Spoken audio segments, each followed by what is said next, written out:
अस्सलाम वालेकुम और very good morning. Welcome to new Pakistan. मैं हूं आपके साथ अनवर खावर। नाज़रीन, प्रोग्राम के आगाज़ में हम बात करेंगे फ़लस्तीनी भाइयों के हवाले से जिनसे इज़हार यकजहती के लिए पाकिस्तान की सियासी क़यादत हमें एक ज़ुबान दिखाई दी। फ़लस्तीन में फौरी जंगबंदी और इसराइली जहारियत के खात्मे का मुतालबा किया गया। दो रियासती फार्मूले को मुस्तरद करते हुए मसले का वाहिद हल आज़ाद फ़लस्तीनी रियासत का क़याम करार दे दिया।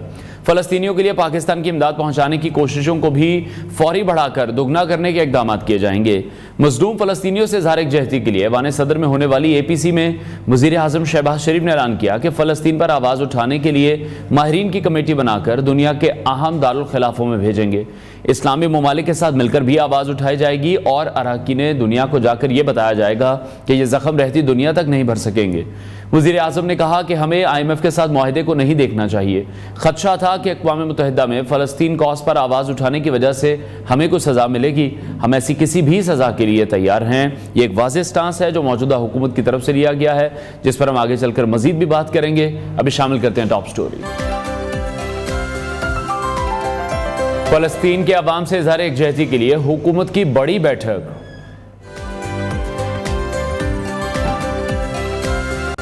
दांतों की सफाई का ख्याल ना रखना कैंसर का शिकार बना सकता है। और आपकी मुलाकात कराएंगे उभरते हुए नौजवान गुलकार से। सबसे पहले हम बात करेंगे क्रिकेट मैच के हवाले से, जो कि इस वक्त पाकिस्तान बमुकाबला इंग्लैंड जारी है। 3 टेस्ट मैचेस की सीरीज है। मुल्तान क्रिकेट स्टेडियम में पाकिस्तान और इंग्लैंड के दरमियान खेले जा रहे इस पहले टेस्ट मैच के पहले रोज हमने शानदार कारकर्दगी देखी, जिसमें पाकिस्तान के शान मसूद और अब्दुल्ला शफीक की शानदार सेंचुरियों की बदौलत 4 विकेटों के नुकसान पर पाकिस्तानी टीम अभी तक 328 रन बना चुकी है। कप्तान शान मसूद ने टॉस जीतकर पहले बैटिंग का फैसला किया, जो कि पाकिस्तान के लिए बहुत पॉजिटिव साबित हुआ। पाकिस्तान की तरफ से इनिंग्स का आगाज जो था वो साइम अयूब और अब्दुल्ला शफीक ने किया, लेकिन साइम अयूब 8 के मजमूई स्कोर पर सिर्फ 4 रन बनाकर पवेलियन लौट गए और एक बार फिर से उन्हें नाकामी का सामना करना पड़ा। इसके बाद कप्तान शान मसूद और अब्दुल्ला शफीक ने जिम्मेदाराना बैटिंग करते हुए स्कोर बोर्ड को मुस्तहकम किया और दोनों ही बल्लेबाजों ने हमने देखा कि खाने से पहले अपनी नेफ सेंचुरियां मुकम्मल की और चाय के वक्फे से पहले ही शान मसूद ने अपनी शानदार सेंचुरी मुकम्मल की, जो कि बतौर कप्तान उनकी पहली सेंचुरी थी। उन्होंने इस दौरान टेस्ट क्रिकेट में 2000 रन मुकम्मल करने का एजाज भी हासिल कर लिया। दूसरे एंड पर अब्दुल्ला शफीक ने भी जैक लेच को एक खूबसूरत छक्का लगाकर अपनी सेंचुरी मुकम्मल की। शान मसूद ने 151 रन की शानदार इनिंग्स खेली, जबकि अब्दुल्ला शफीक 102 रन बनाकर आउट हो गए। बाद में आने वाले खिलाड़ी जो कि सबकी तवक्कुआत पर अभी पूरा नहीं उतर पा रहे, बाबर आजम बड़ी इनिंग्स नहीं खेल सके एक दफ़ा फिर से और 30 रन बनाकर क्रिस वोक्स का शिकार हो गए। पहले रोज खेल के अख्ताम पर पाकिस्तान का स्कोर 4 विकेटों के नुकसान पर 328 रन रहा है। सऊद शकील 35 रन पर, जबकि नसीम शाह बगैर कोई रन बनाए नॉट आउट हैं। इंग्लैंड की जानिब से जैक लेच ने 2 और क्रिस वोक्स ने 1-1 विकेट हासिल की है। पाकिस्तान टीम की मौजूदा जो सूरत हाल अगर देखी जाए तो शान मसूद ने टीम की क़यादत करते हुए बड़ी ज़बरदस्त इनिंग्स खेली है। एक्सपेक्ट भी उनसे ही किया जा रहा था, क्योंकि बहुत से लोग उनकी कप्तानी पर सवालिया निशान भी उठा रहे थे कि कैप्टनसी भी उनसे बेहतर नहीं हो रही है और जो उनकी अपनी इंडिविजुअल परफॉर्मेंस है वो भी कोई अच्छी नहीं हो पा रही है। लेकिन जिस स्ट्राइक रेट के साथ वो खेले हैं, जैसी शानदार कारकर्दगी का उन्होंने मुजाहरा किया है, तो पाकिस्तान को एक बड़ा अच्छा स्टार्ट मिला है इस सीरीज़ में। जबकि अब्दुल्ला शफीक की भी बात करें तो उन्होंने भी काबिल तारीफ खेल का मुजाहरा किया है। इसके साथ साथ हम देख रहे हैं कि अगर हम बॉलिंग अटैक की बात करते हैं, फास्ट बॉलर शाहीन शाह अफरीदी की टीम में वापसी जो हुई है, तो बॉलिंग अटैक भी बहुत मजबूत दिखाई दे रहा है। स्पिनर अबरार अहमद भी मौजूद हैं, सलमान अली आगा की मौजूदगी भी है, तो पाकिस्तान का जो बॉलिंग अटैक है वो काफ़ी इस वक्त बैलेंस दिखाई दे रहा है। जबकि इंग्लैंड की टीम की सूरत हाल देखी जाए तो बेन स्टोक्स की गैर मौजूदगी में ऑली पॉप टीम की क़यादत कर रहे हैं।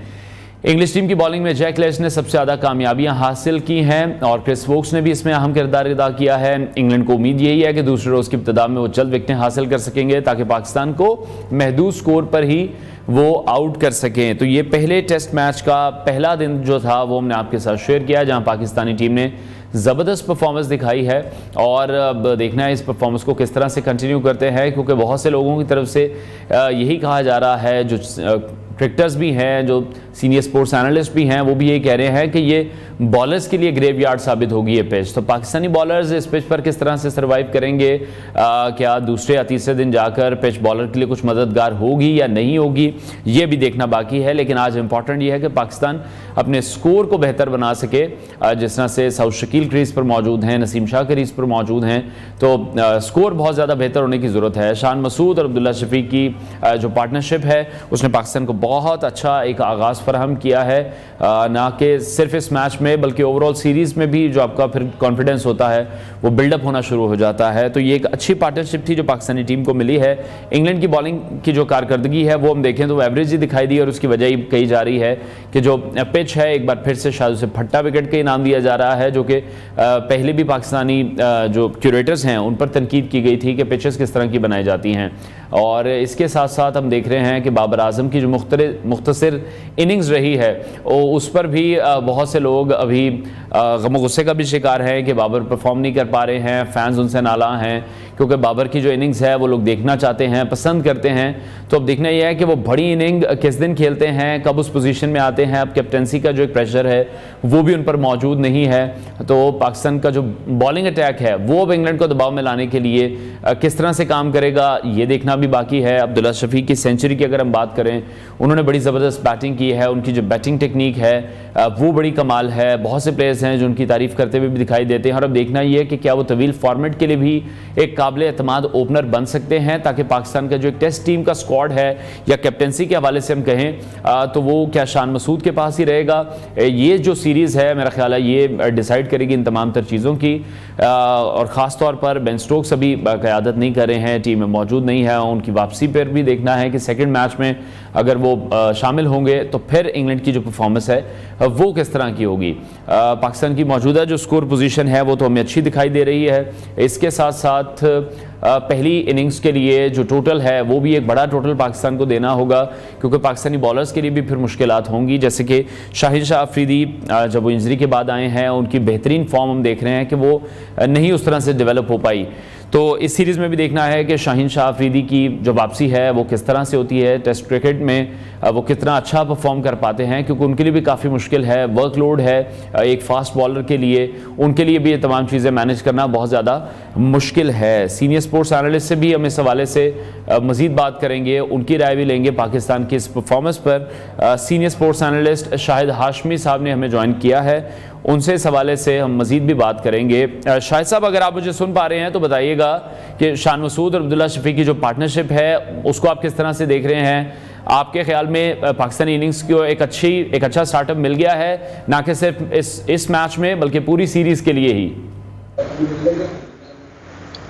बिल्कुल अच्छा स्टार्ट मिला है और बड़ी रिजॉल्व शो की थी शान मसूद ने भी, अब्दुल्ला शफीक ने भी, दोनों बड़े अच्छे प्लेयर हैं। और अब्दुल्ला शफीक तो समझे मेरा फेवरेट है, बहुत ही उसकी अच्छे लोगों ने, मंसूर राना, मिसबाउल हक, हमेशा उसकी तारीफ की है।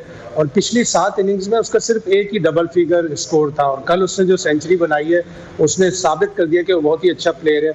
शान मसूद पे बड़ा प्रेशर था कि वो स्कोर नहीं कर रहा है, वो एक सेंचुरी बनाते हैं उसके बाद उनके कॉन्स्टेंटली लो स्कोर होते हैं, उनके ऊपर भी प्रेशर था, टीम भी हार रही थी। तो दोनों के लिए बहुत अच्छा है और सीरीज़ के लिए बहुत अच्छा है। एक बड़ी इंपॉर्टेंट सीरीज़ है पाकिस्तान की।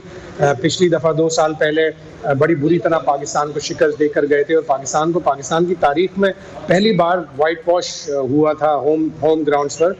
तो सीरीज़ के लिए बहुत अच्छा है इन दोनों की पार्टनरशिप जो 253 रन की हुई, और दोनों ने कमाल की बैटिंग की। शान मसूद ने भी अच्छी बैटिंग की और अब्दुल्ला शफीक ने भी बहुत अच्छी बैटिंग की। ठीक है। अच्छा, दूसरी तरफ बाबर आजम की मुख्तसर जो इनिंग्स थी उस पर आपकी क्या राय है? बहुत से लोग अभी भी एक्सपेक्ट कर रहे थे कि बड़ी इनिंग्स वो खेले थे, आपको लग रहा था कि बड़ी इनिंग्स खेलने की पोजीशन में हैं वो? प्लेयर तो बहुत बड़ा है बाबर आजम और वो कभी भी बहुत बड़ी इनिंग्स खेलेगा। जिस तरह इंग्लिश में एक क्लीशे है कि he is just 1 innings away from a great innings, तो वो खेलेगा। बहुत बड़ा प्लेयर है, लेकिन कुछ डर के खेल रहा है, कुछ परेशान होकर खेल रहा है, ये समझ में नहीं आ रहा। जब इतनी स्किल होती है किसी प्लेयर के पास, जब इतना टैलेंट होता है किसी प्लेयर के पास, तो उसको पूरे एतमाद के साथ खेलना चाहिए। वो एतमाद बाबर आजम की बैटिंग में नजर नहीं आ रहा, और जिस गेंद पे आउट हुए वो भी इतनी कोई एक्स्ट्रा ऑर्डिनरी बॉल नहीं थी। उन्होंने रिव्यू भी लिया, अंपायर्स कॉल पे भी जा सकता था, लेकिन अगर अंपायर ने आउट ना दिया होता तो ज़्यादा उनको फ़ायदा होता। बाबर आजम बहुत बड़ा प्लेयर है, उसकी फॉर्म थोड़ी सी लग रहा है वो खुद से आउट हो रहा है, उसको बॉलर आउट नहीं कर रहा है। ठीक है। अच्छा, जिस तरह से केविन पीटरसन ने भी ट्वीट की है और उन्होंने कहा कि ये बॉलर्स के लिए पिच ये ग्रेवयार्ड है, इस पर आप क्या कमेंट करेंगे? ये गोरे इसी तरह से करते हैं, ये इनका अपना स्टाइल है। हम जब इंग्लैंड जाते हैं तो वो हमें थोड़ी हमारी मर्जी की पिच देंगे, वो अपनी मर्जी की पिच बनाते हैं, हम अपनी मर्जी की पिच बनाएंगे। अल्लाह करे कि इस पिच पे स्कोर पाकिस्तान करे, फिर पाकिस्तान बॉलिंग अच्छी करे, तो ये जितनी भी तनकीद कर रहे हैं हमें अपना होम एडवांटेज लेना है। शुरू में बैटिंग अच्छी हो, आखिरी चौथे और पांचवें दिन स्पिन करे, हमारे स्पिनर्स अच्छी बॉलिंग करे। और वो जो पिछली सीरीज का फर्क था, पिछली सीरीज में शाहीन शाह अफरीदी नहीं थे। अल्लाह करे शाहीन शाह अफरीदी अच्छी बॉलिंग करें, उन्हें विकेटें मिले, उनके ऊपर भी बड़ा प्रेशर है, उनके ऊपर भी तनकीद हो रही है। उनकी स्पीड कम हो गई, उनकी यॉर्कर्स गायब हो गई, उनकी स्विंग गायब हो गई। अगर वो आउट करेंगे और पाकिस्तान को ये टेस्ट मैच जितवाएंगे तो हमारा होम एडवांटेज साबित हो जाएगा कि हमारा यही होम एडवांटेज है। और फिर हमें किसी की ट्वीट की, किसी की फेसबुक मैसेजेस की, किसी की कमेंट्री की कोई फिक्र नहीं करनी चाहिए। ठीक है। अच्छा, इंग्लैंड की जो बॉलिंग है, बॉलिंग कारकर्दगी, उसको किस तरह से देख रहे हैं? जैक लेच ने खासकर आपने जिस तरह देखा पाकिस्तानी बल्लेबाजों को मुश्किलात में डाला। थोड़ी इनएक्सपीरियंस है बॉलिंग में उनकी, और जैक लीच जाहिर है 100+ विकेटें हैं उनकी, ज़्यादा क्रिकेट खेले हुए हैं, पिछले टूर के वो वाहिद बॉलर हैं जो इस टीम में मौजूद है।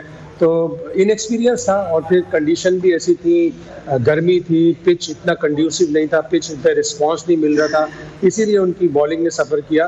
गस एटकिंसन ने ज़्यादा अच्छी बॉलिंग की और उन्हें 2 विकेटें भी मिली, लेकिन इन कंडीशंस में उनके लिए बॉलिंग करना ज़रा मुश्किल था। उनके स्पिनर्स पता चलेगा जब पाकिस्तान सेकेंड इनिंग्स खेलेगा। ठीक है। अच्छा, दूसरी तरफ पाकिस्तान के जो मौजूदा स्कोर है, स्कोर पोजीशन है, उस पर आपका क्या तज़िया है? आपको क्या लगता है कि कितना टारगेट पाकिस्तानी टीम को देना चाहिए इंग्लैंड को, ताकि मैच में पाकिस्तानी टीम रह सके? देखिए 500+ तो पाकिस्तान को करना पड़ेगा, इसलिए कि इंग्लैंड, अगर हमारी अच्छी बॉलिंग नहीं हुई, हमें पिच से ज़्यादा मदद नहीं मिली, बॉल स्विंग नहीं हुई, बॉल रिवर्स स्विंग नहीं हुई, तो इंग्लैंड बहुत तेज़ रन बनाएगा। वो तेज़ रन बनाने के आदी है, तो हमें कम से कम 500-550+ स्कोर करना पड़ेगा। ठीक है। और बॉलिंग अटैक की जब हम बात कर रहे हैं, शाहीन शाह अफरीदी की वापसी तो हो ही रही है, नसीम शाह भी हैं, अबरार भी हैं, सलमान अली आगा भी हैं। बॉलिंग का जो कॉम्बिनेशन है, आप समझते हैं कि प्रॉपर बैलेंस्ड इस टाइम कॉम्बिनेशन के साथ हम गए हैं?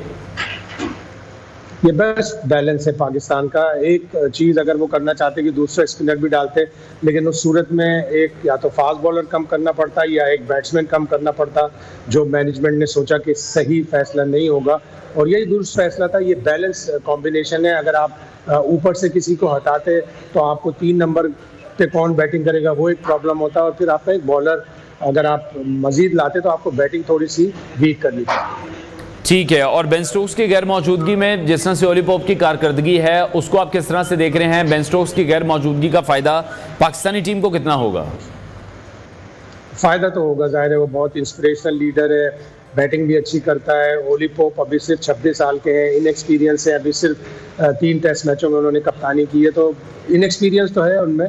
और बेन स्टोक बहुत बड़ा प्लेयर है, दुनिया के बेहतरीन ऑलराउंडर्स में शुमार होता है, वो कि अभी वो बॉलिंग करने की, इस पूरी सीरीज़ में बॉलिंग करने की पोजीशन में नहीं है।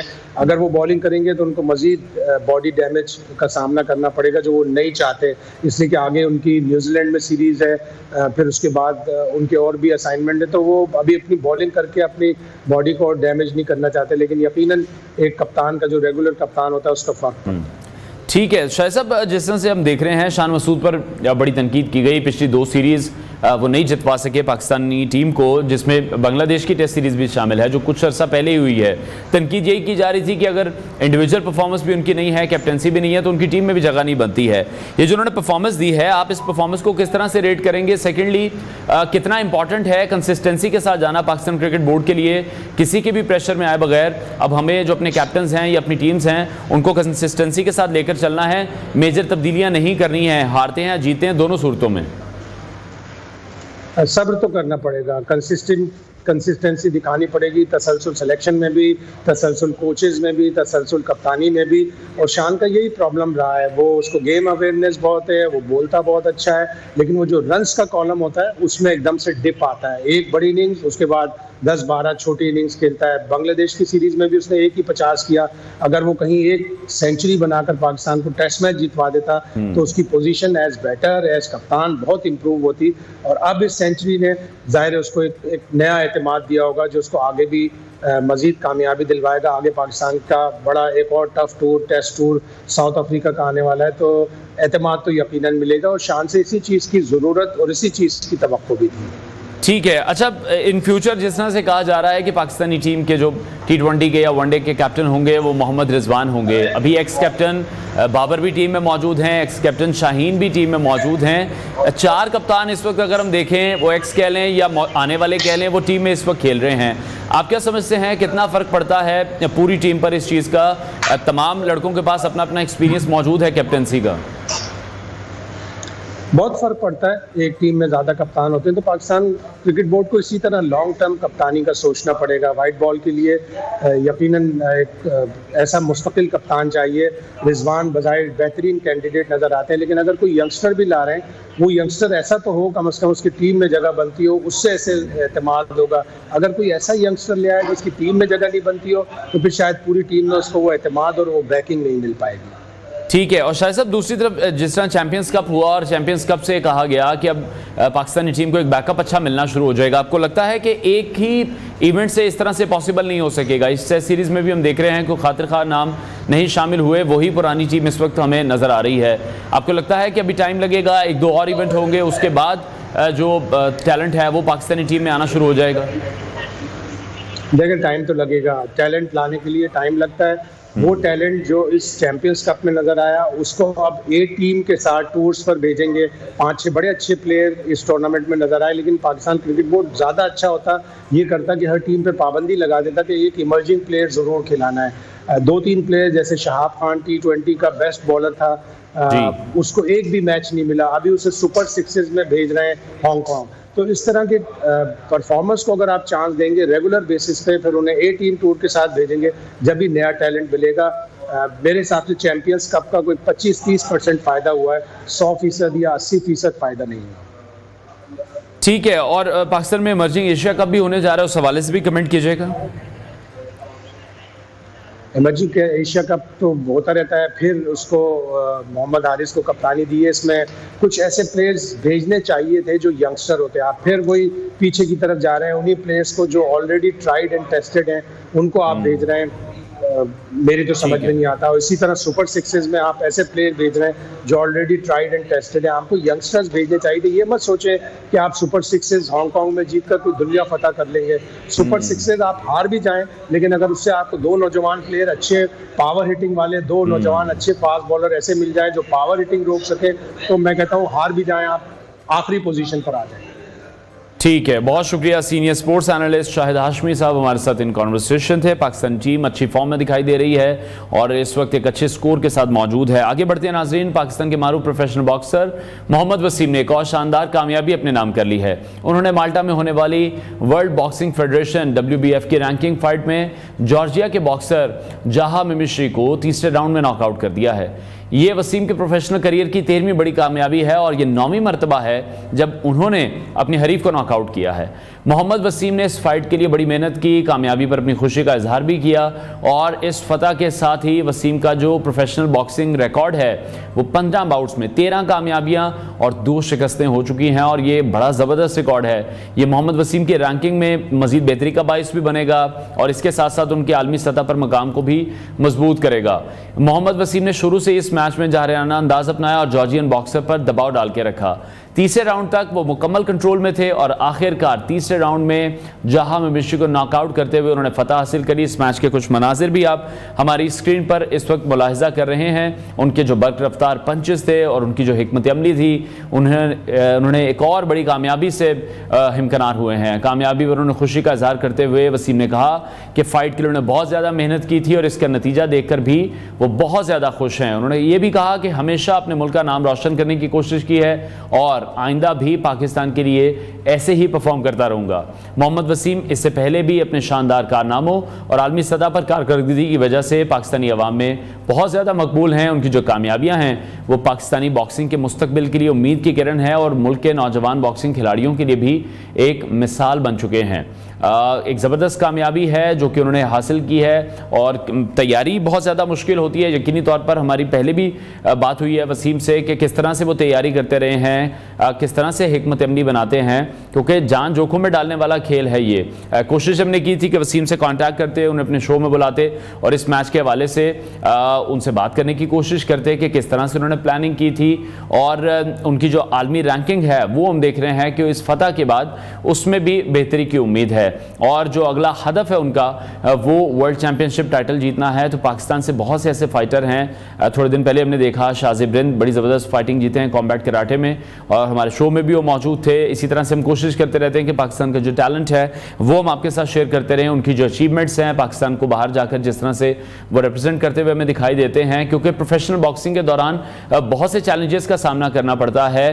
प्रॉब्लम यह है कि पाकिस्तान में जो स्पॉन्सर्स हैं उनका फोकस सिर्फ क्रिकेट पर है, उनका फोकस ऐसे एथलीट्स पर नहीं है जो पाकिस्तान को बड़े ज़बरदस्त तरीके से रिप्रेजेंट कर रहे हैं। तो स्पॉन्सर्स को भी ये चाहिए, पाकिस्तान स्पोर्ट्स बोर्ड को भी ये चाहिए कि इस तरह के जो हमारे एथलीट्स हैं उनको हमें मुकम्मल स्पॉन्सर करना चाहिए, मुकम्मल बैकअप करना चाहिए, क्योंकि बहुत ज़्यादा चैलेंजेस का सामना करते हुए हमें दिखाई देते हैं। और करियर में जिस तरह से 9 बार वो अपने मुखालिफ को नॉकआउट कर चुके हैं, तो बड़ी ही टफ ट्रेनिंग करनी पड़ती है, डाइट रूटीन का ख्याल रखना पड़ता है, और मखसूस हिकमत अमली भी इख्तियार करनी पड़ती है। और फाइट यकीनी तौर पर बहुत मुश्किल फाइट होती है प्रोफेशनल बॉक्सिंग में। इस तरह की कामयाबियां हासिल करना ये पाकिस्तानी नौजवानों के लिए एक बहुत बड़ा एजाज़ है, पाकिस्तान के लिए बहुत बड़ा एजाज़ है, और उन तमाम नौजवानों के लिए भी जो कि वसीम को भी फॉलो करते हुए दिखाई दे रहे हैं। ब्रेक लेते हैं नाजरीन, ब्रेक के बाद आपको दोबारा ज्वाइन करें। Welcome back to new Pakistan. मजलूम फ़लस्तीनियों से इज़हार यकजहती के लिए ऐवान सदर में ऑल पार्टीज़ कॉन्फ्रेंस का इनेकाद किया गया, जिसमें सदर मुमलिकत आसिफ अली ज़रदारी, वज़ीर आज़म शहबाज शरीफ, मुस्लिम लीग नून के सदर नवाज शरीफ भी शरीक थे। इस APC में फ़लस्तीनी अवाम से इज़हार यकजहती के लिए मुतअद्दिद अहम मुतालबात भी किए गए, जिनमें एक आज़ाद फ़लस्तीनी रियासत का क़याम और गज़ा में फ़ौरी जंग बंदी भी शामिल हैं। इस कॉन्फ्रेंस में इसराइल को उसकी जारहियत और नस्ल कुशी पर मबनी इक़दाम के लिए आलमी सतह पर जवाबदेह ठहराने पर जोर दिया गया। ऐवान सदर में मुनक़िदा इस कॉन्फ्रेंस में सदर मुमलिकत आसिफ अली ज़रदारी, वज़ीर आज़म शहबाज शरीफ, नवाज शरीफ, बिलावल भुट्टो ज़रदारी, मौलाना फजलुर रहमान और दीगर अहम सियासी रहनुमाओं ने शिरकत की। सदर मुमलिकत आसिफ अली ज़रदारी ने खिताब करते हुए कहा कि इसराइली जारियत का सिलसिला तवील अरसे से जारी है, जिसमें भी देखा गया कि हज़ारों फ़लस्तीनी जान से हाथ धो बैठे हैं।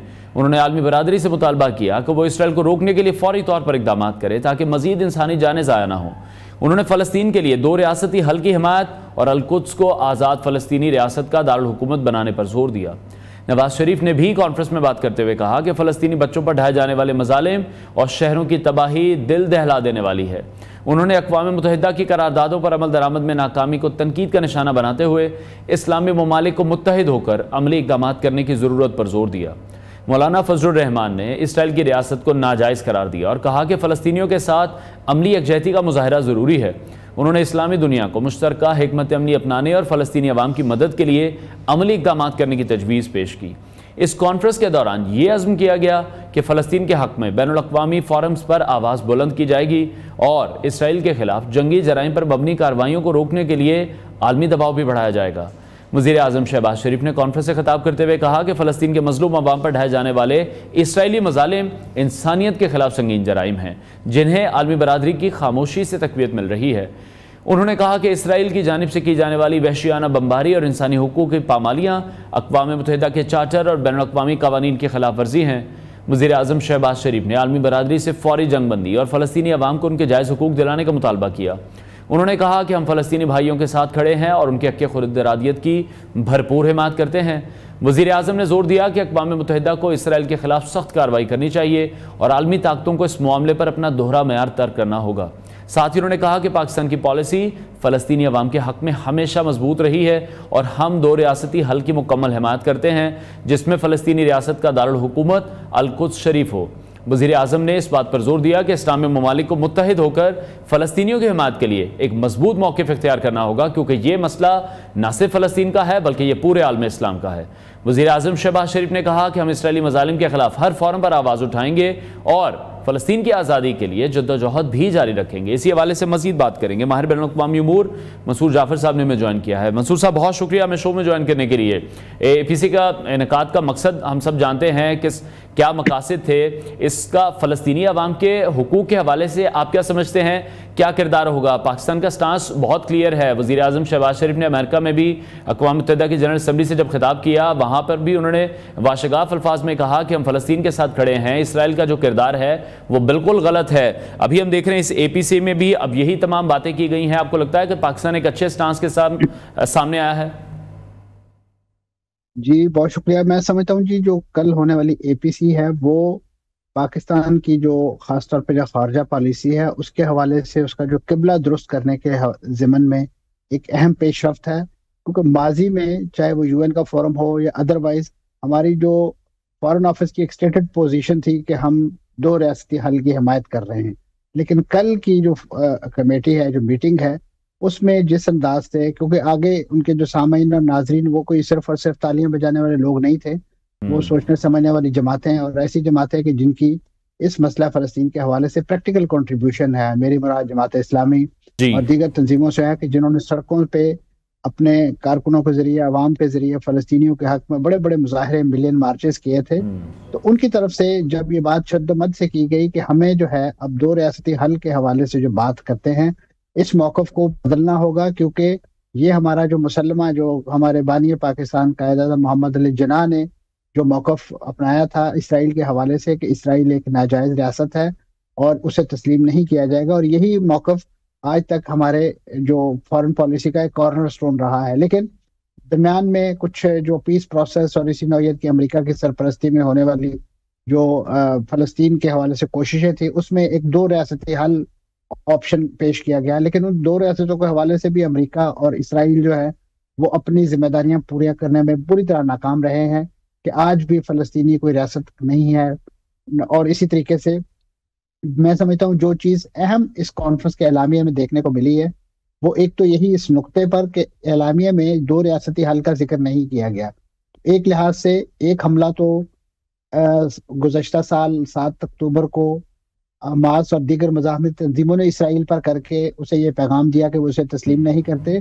तो मैं समझता हूँ दूसरा जो एक अहम फैसला जो कल 7 अक्टूबर 2024 को होने वाली APC पाकिस्तान में हुई है, उसमें पाकिस्तान की तमाम सियासी जमातें, दीनी सियासी जमातों ने मुश्तरका तौर पर इसराइल को तस्लीम ना करने का जो फैसला है उस पर, और उसके साथ साथ उन्होंने जो अमली इकदाम, क्योंकि अब तक तो सिर्फ करारदादे पास करने के हवाले से और पाकिस्तान को एक प्रोएक्टिव रोल अडॉप्ट करने के हवाले से कायल किया कि पाकिस्तान OIC के प्लेटफॉर्म को और ख़ास तौर पे मुस्लिम दुनिया के जो मजबूत फौजों वाले ममालिक हैं, वसाइल वाले मुल्क हैं, उनको इकट्ठा करे और उनको इस कज़िये के हवाले से जो है मोबिलाइज किया जाए और एक रास्त इक़दाम, जो पहली बार सुनने में आया है कि इसराइल के खिलाफ कोई रास्त इक़दाम के हवाले से स्ट्रेटजी जो है वो तश्कील दी जाए, क्योंकि इस वक्त तक आलमी फोरम, चाहे वो अक़वाम मुत्तहिदा होगा या दीगर हो, वो तमाम के तमाम इसराइल और अमेरिका की हटदर्मी के आगे जो है वो नाकाम चले आ रहे हैं और फ़लस्तीनियों का खून जो है वो इस वक्त भी बहाया जा रहा है, और ना सिर्फ फ़लस्तीनियों का बल्कि लबनान के अंदर, यमन के अंदर, सीरिया के अंदर और ईरान के हवाले से भी जो इसराइल के अज़ाइम हैं वो कोई ज़्यादा खुशाइन दिखाई नहीं। बिल्कुल ऐसे ही है। और मसूद साहब, इसमें सबसे खुशाइन बात यह है कि अब ये कह दिया गया है कि किसी भी मुल्क का कोई भी प्रेशर किसी किस्म का बर्दाश्त नहीं किया जाएगा। खदशा कहीं ना कहीं था कि IMF के साथ जो प्रोग्राम है वो शायद मुतासिर हो, जैसे ही वज़ीर आज़म शहबाज शरीफ ने जनरल असम्बली में गुफ्तगू की थी, लेकिन वो भी नहीं हुआ और ये क्लियर कट अब कह दिया गया है कि किसी भी किस्म का कोई दबाव कबूल नहीं करेंगे इस मामले में। ये यकीनन ये एक बड़ा जुर्रतमंदाना फैसला है और मैं समझता हूँ कि इसे सिर्फ और सिर्फ मसला फ़लस्तीन तक महदूद ना रखा जाए। इसके हवाले से जो दीगर हमारे जो आउटस्टैंडिंग इश्यूज हैं कि जिसमें हमें इसी नौइयत के दिलेर फैसले करने की ज़रूरत है, चाहे वो ईरान से पाकिस्तान आने वाली गैस पाइपलाइन हो, उसे अपने यहाँ कनेक्ट करने की सूरत में हमें उन अमरीकी पाबंदियों या उन अमरीकी सैंक्शंस की बिल्कुल परवाह नहीं करनी चाहिए जिस तरीके से हमारा हमसाया मुल्क भारत जो है वो रूस का इत्तेहादी जो यूक्रेन और रूस की जंग के दौरान भी जो है रूस से तेल खरीदता रहा है, उसने अमरीकी पाबंदियों को खातिर में नहीं लाया या उसकी धमकियों को, क्योंकि उनकी अपनी ज़रूरियात हैं। तो मैं समझता हूँ ये इस वक्त बिल्कुल अपने पीपल स्पेसिफिक और अपने इंटरेस्ट स्पेसिफिक फैसले करने की ज़रूरत है और यही मैं समझता हूँ। और इस वक्त अगर लार्जर पिक्चर देखें तो जो उम्मत के हवाले से और ख़ास तौर पर जो उम्मत के वो सुलगते हुए मसाइल, चाहे वो कश्मीर हो, चाहे वो फ़लस्तीन हो, उस पर एक बोल्ड स्टांस लेने की जरूरत है, क्योंकि माजी में ये आलमी इदारे जो हैं ये बिल्कुल मुख्तलिफ लॉबीज के नतीजे में मशरकी तैमूर को तो आज़ादी दिलवा देते हैं, आयरलैंड को तो आज़ादी दिलवा देते हैं, जनूबी लेबनान पे भी उन्हें इंसानी हकूक की खिलाफ वर्जी नजर आ जाती है, नहीं जाती तो सिर्फ और सिर्फ इन्हें फलस्तीन और कश्मीर के अंदर दिखाई नहीं देती। इसकी वजह यह है कि इन कॉजेज के जो पुष्टिबान हैं वो कमजोरियां दिखाते हैं, वो अपने उस पॉलिटिकल और सफारती वजन को महसूस कराने में नाकाम रहते हैं आलमी फोरम पे, और मुख्तलिफ किस्म के प्रेशर और बहुत ही महदूद और पेटी किस्म के जो इंटरेस्ट हैं, चाहे वो मुख्तलिफ अरब मुल्कों की तरफ से अपने अपने इक़्तिदार से चिमटे रहने के हवाले से हों, या इसी तरीके से जो मुख्तलिफ। लेकिन मंसूर साहब, आप नहीं समझते कि जिस बोल्ड स्टांस की आप बात कर रहे हैं कि ईरान से गैस पाइपलाइन का मुआहिदा हो या रूस से तेल खरीदना हो, ऐसे तमाम बोल्ड स्टांस लेने के लिए पाकिस्तान को मजीद इंडिपेंडेंट होने की जरूरत है। जब तक हम IMF के चुंगल से बाहर नहीं आ जाते, शायद तब तक तो हमें इंतजार करना होगा। इसी हवाले से कि जब आप इस नौयत की डिक्टेशन और इस नौयत की सबमिशन जो है उसको इनकार करेंगे, तो आप अपने लिए मुतबादल ज़राए भी तलाश करेंगे, और ये उन्हीं सिलसिले की एक कड़ी है कि जब आप अपने लिए तवानाई के मुतबादल ज़राए और इसी तरक्की से जहां से आपको कोई चीज़ अपने मुल्क के हवाले से कोई सस्ती मिल रही है, तो आपका उसे लेना आपका हक बनता है। ऐसे में सिर्फ और सिर्फ आलमी मालियाती इदारों के दबाव और इसी तरीके से जो उनके सैंक्शन हैं उसके डर से हमें अपने इस नौयत के जो आवाम की बहबूद और फलाह से मुतल्लिक फैसले हैं, या जो उम्मत के वो मसाइल के जो इस वक्त 75 सालों से अक़वाम मुत्तहिदा की जो करारदादें हैं वो जैसे ताके निसिया में रख दी गई हैं और उन्हें भुला दिया गया है, ये तो हिम्मत है, जुर्रत है, और उसे सलाम पेश करते हैं तमाम आज़ादी पसंद अक़वाम, हमास की और फ़लस्तीनी तंजीमों की, कि उन्होंने इस कज़िये को एक बार फिर जो है दुनिया की हेडलाइन का मौजू बना दिया है। और ख़ास तौर पर सोशल मीडिया की बरकत से और उसकी ब्लेसिंग से मैं समझता हूँ ये मीडिया जिस तरीके से अब हाउस होल्ड आइटम बन चुका है, ये इशू हाउस होल्ड आइटम के तौर पर डिस्कस होता है। बच्चा बच्चा इस कज़िये की पूरी हिस्ट्री से वाकिफ हो गया है। वो चीजें कि जो हम अपने निसाब तालीम में महव करते जा रहे हैं, निकालते जा रहे थे, इस जंग के नतीजे में वो अब जिस अंदाज से रील्स की शक्ल में, फेसबुक की शक्ल में, अगरचे इन तमाम प्लेटफॉर्म्स का एक अपना मुतासबाना किरदार भी हमें देखने को मिला है कि किस तरीके से फलस्तीनियों के हवाले से होने वाली पोस्ट को डिलीट किया जाता रहा, हत्ता कि मलेशिया के वजीर आजम ने अपनी हमास के लीडर से मुलाकात की पोस्ट और तस्वीर लगाई तो उसे भी फेसबुक ने डिलीट कर दिया। तो इससे इन नाम नहाद जो आज़ादी पसंद और तरक्की पसंद अक़वाम है उनका और इस नौयत के इदारे जिनमें बहुत बड़ा इन्फ्लुएंस है ज्यूश लॉबी का, उनकी टेक्नोलॉजी का, उनकी इन्वेस्टमेंट का, और जो फलस्तीन कज़िये के हवाले से अमेरिका के अंदर हमें एक रवैया देखने को मिला, खासतौर पे फलस्तीनियों के हक में उनके एकेडेमिया ने जो जुर्रत और बहादुरी दिखाई, अपने अपने कैंपसेस में कैंप लगाए, मुजाहरे किए, और उसके बाद दुनिया को ये पता चला कि किस तरीके से इसराइल का जो नाजायज रियासत है उसे पाला जाता है। लेकिन मंसूर साहब, इन तमाम तर चीज़ों के बाद भी हम ये देख रहे हैं कि फ़लस्तीन के मामले पर आलमी बरादरी की खामोशी तो है ही है और उसकी भी वजूहात हैं, दुनिया के अपने इंटरेस्ट हैं उनके साथ। लेकिन जब हम उम्मत मुस्लिमा की तरफ देखते हैं, वहाँ पर जब खामोशी नज़र आती है, वहाँ से कोई स्टांस नहीं लिया जा रहा, वहाँ से कोई एक्शन नहीं लिया जा रहा।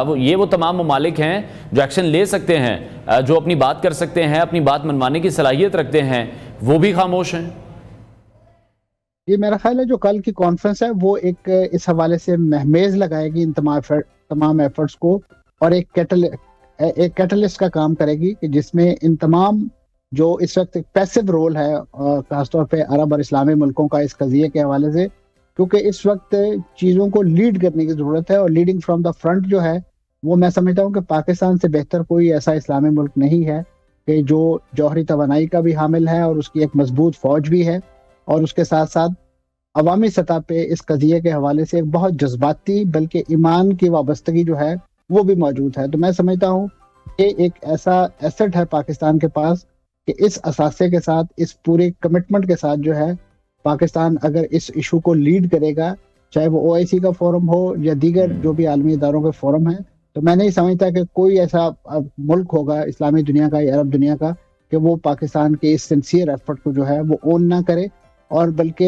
पाकिस्तान को अगर इसके हवाले से कोई उफ्ताद आती है मुस्तकबिल में चल के, तो वो उसके हवाले से भी पाकिस्तान की पुश्तिबानी और पाकिस्तान के साथ कंधे से कंधा मिला के खड़े होने के लिए तैयार और आमादा नजर आएगा। बात ठीक है। सिर्फ इस बात का इनिशिएटिव लेने की है, और मेरे ख्याल कल एक टोन सेट हो गई है इस एपीसी के जरिए, और ये एक कंसेंसस आप कह सकते हैं इस पूरे इशू पे हमें देखने को मिला है। और ये पहली बार, और ख़ासतौर पे मुख्तलिफ तंजीमों की तरफ से इंडिविजुअली मुजाहरे और इस नौयत की इज़हार यकजहती की एक्टिविटीज़ तो होती रही हैं, लेकिन हुकूमती लेवल पे जिसमें सदर और वज़ीर आज़म खुद मौजूद हैं और तमाम पॉलिटिकल स्पेक्ट्रम ऑफ दी, जो भी चाहे वो दीनी समाज, सियासी जमातों का है, पॉलिटिकल जमातों का है, उसमें राइट लेफ्ट तमाम नजरियात के हामिल लोग जो हैं वो मौजूद थे, माँ सिवाय एक तंजीम के, एक पार्टी के। तो ये मैं समझता हूँ, और उससे भी एक जो पाकिस्तान के अंदर एक पॉलिटिकल डिवाइड और एक सोच पाई जाती है, उसका भी मैं समझता हूँ एक लिहाज से क्लैरिटी मिल गई है कि कौन किसके साथ खड़ा है। और इस एपीसी के बाद मंसूर साहब, आप फिर ये समझते हैं अगर कोई अमली इकदाम किए जाते हैं, जिस तरह से कहा गया कि इस हवाले से जो भी हमारे सफ़ीर हैं तमाम ममालिक के कैपिटल्स में उनको भेजा जाएगा, इस हवाले से बात की जाएगी, कुछ डोजियर्स जाएंगे, आपके ख्याल में इनका क्या असर हो सकता है? अमली इकदाम बहुत ज़्यादा ज़रूरी हैं। जी, यकीनन राब्ताकारी के लिए उन्होंने एक कमेटी, जिसे उन्होंने कहा था कि ये एम्बेसडर ऑफ पैलेस्टाइन, यानी ये वो रवायती एम्बेसडर नहीं होंगे, इनको एक खुसूसी मिशन और टास्क दिया जाएगा कि सिर्फ और सिर्फ फ़लस्तीन के कज़िये के ज़िमन में जो है वो सफारतकारी करेंगे, और मुख्तलिफ मुल्कों और प्लेटफॉर्म के साथ जो है वो पाकिस्तान की तजावीज़ और मौक़िफ़ और जो भी पाकिस्तान का लाइन ऑफ एक्शन और प्लान है वो उनके सामने रखेंगे और उनकी हिमायत हासिल करने की कोशिश करेंगे। और इस हवाले से उनकी जो मेरा ख्याल आज शायद काबीना के इजलास के बाद या उससे पहले उस कमेटी या उस प्लेटफॉर्म का या पैनल का ऐलान हो जाएगा कि जो इस ज़मन में अमली इक़दामात के लिए पाकिस्तान की हुकूमत की सरपरस्ती में वो फील्ड में उतारे जाते हैं कि वो इस काम को आगे बढ़ाने के लिए किस अंदाज से अपना कब और कैसे काम शुरू करते हैं। तो मेरे ख्याल इसके SOPs वो जो चीज़ें हैं आज किसी वक्त जो है वो तय हो जाएंगी और उसका ऐलान हो जाएगा। ठीक है। और उसमें तमाम लोगों को नुमाइंदगी देने की कोशिश की जाएगी। ठीक है। अच्छा मंसूर साहब, जिस तरह से हमने देखा कि ईरान की जानिब से अभी जो मिसाइल्स दागे गए हैं इसराइल की हुदूद में, उसके बाद इसराइली वज़ीर आज़म नेतन्याहू की भी स्टेटमेंट है और बड़ी क्लियर स्टेटमेंट है कि वो 7 महाज़ों पर इस वक्त जंग लड़ रहे हैं और वो मुंह तोड़ जवाब देंगे ईरान को भी। आपको लगता है कि मज़ीद सिचुएशन जो है एस्केलेट होती हुई आपको दिखाई दे रही है? देखिए जी, इस वक्त तो मामला जिस नहज पे पहुंच चुके हैं, मेरे ख्याल इससे ज़्यादा एस्केलेशन और क्या हो सकती है, क्योंकि हर तरफ जो है इसराइल से ही गोला और बारूद और आतिशवाहन की बारिश जो है वो जारी है। और इस वक्त भी अगरचे अमेरिका इस वक्त इंतखाब के मरहले में है, लेकिन वहाँ से भी जो हमें आवाज़ें और इस नौइयत की जो कॉल्स आ रही हैं वो इस जंग के अलाव को बुझाने के बजाय इसमें मज़ीद तेल डालने की एफर्ट्स जो हैं वो नज़र आती हैं, क्योंकि दोनों सदारती उम्मीदवार जो हैं वो एक से बढ़कर एक पर सबकत ले जाने की कोशिश में हैं कि किसी तरीके से वो अमेरिका में मौजूद ख़ास तौर पे मुतमव्वल और बहुत मौसर यहूदी लॉबी जो है उसकी हिमायत हासिल कर सकें, ताकि किसी तरीके से कुर्सी सदारत जो है वो उनका मुकद्दर बन सके।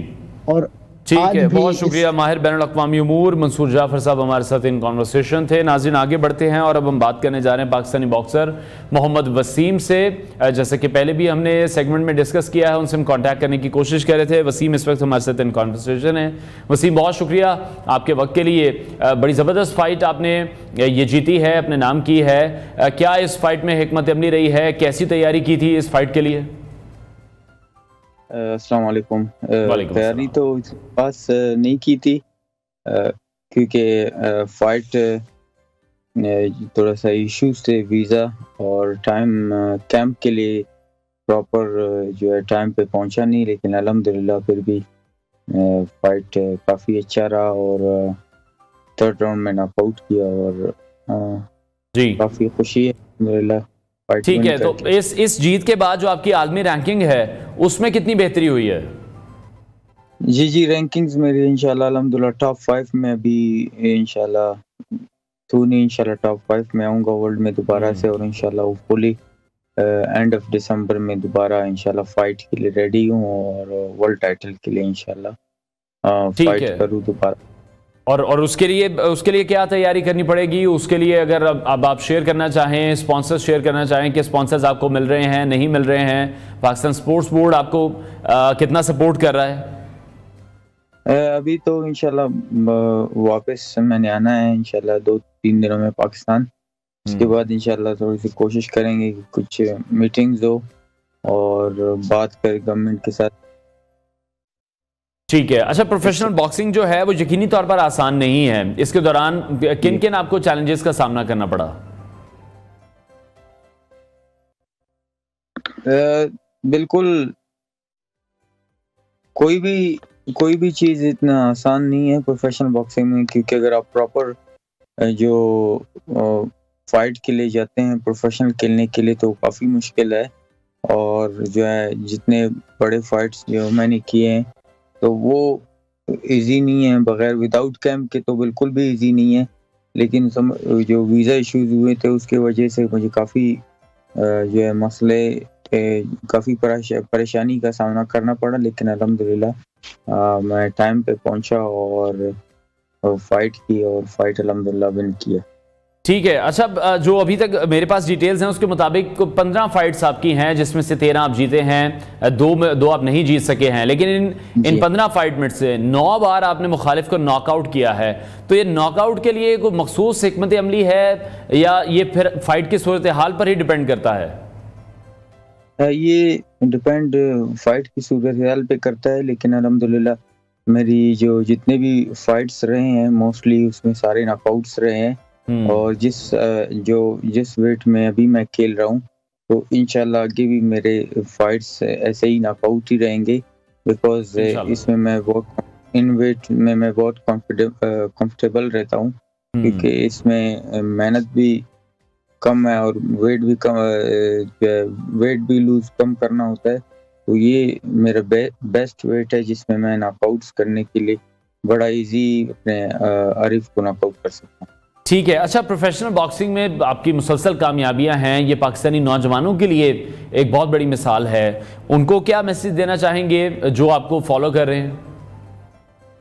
उनको यही मैसेज देना चाहता हूँ कि गिव अप नहीं करे और मेहनत करे और इसी तरह अपने आप को पुश करे और लास्ट टाइम तक लड़ते रहे और इंशाल्लाह एक न एक दिन वो भी मेरी तरह दुनिया के टॉप बॉक्सरों में उनका नाम होगा इंशाल्लाह। बहुत शुक्रिया। पाकिस्तानी बॉक्सर मोहम्मद वसीम हमारे साथ इन कॉन्वर्सेशन थे। हमारी तरफ से आपको बहुत बहुत मुबारकबाद हो और हमारी बेस्ट विशेस हैं आपकी नेक्स्ट फाइट के लिए भी। ब्रेक लेते हैं नाजरीन, ब्रेक के बाद आपको दोबारा ज्वाइन।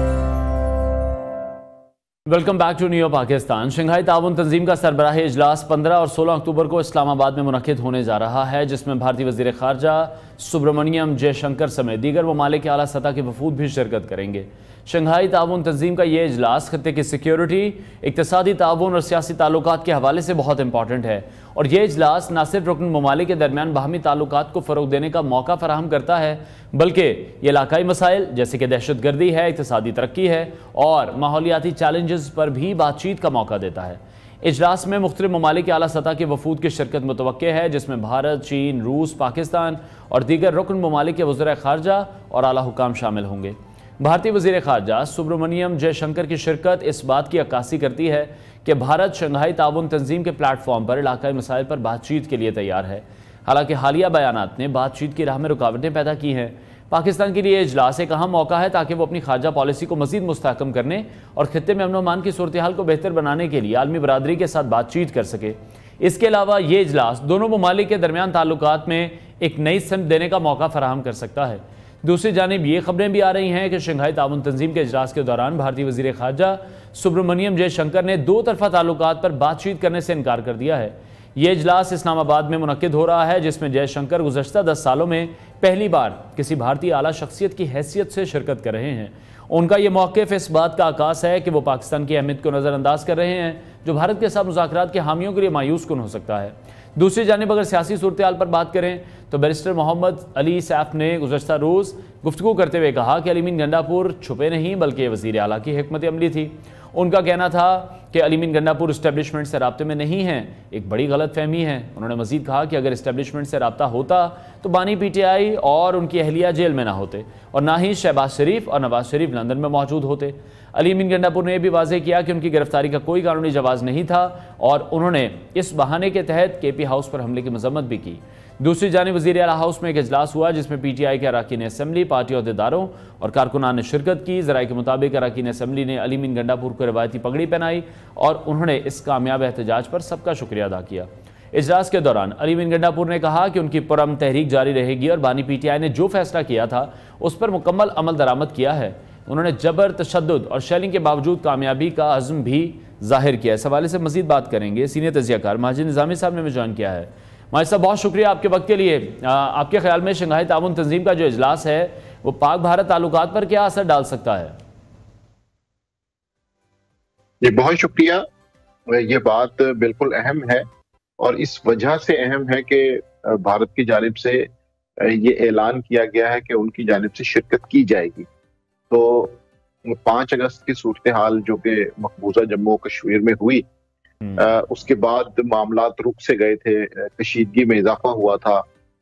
उससे पहले और उसके बाद हमने देखा पुलवामा का वाकया हुआ, बालाकोट की एयर स्ट्राइक्स हुई। तो इन सारी चीजों को अगर हम जहन में रखें और उसके बाद इंडियन फॉरेन मिनिस्टर का यहाँ पे आना, इसके साथ हम कनेक्ट करें, तो ये एक बहुत बड़ी डेवलपमेंट जरूर है।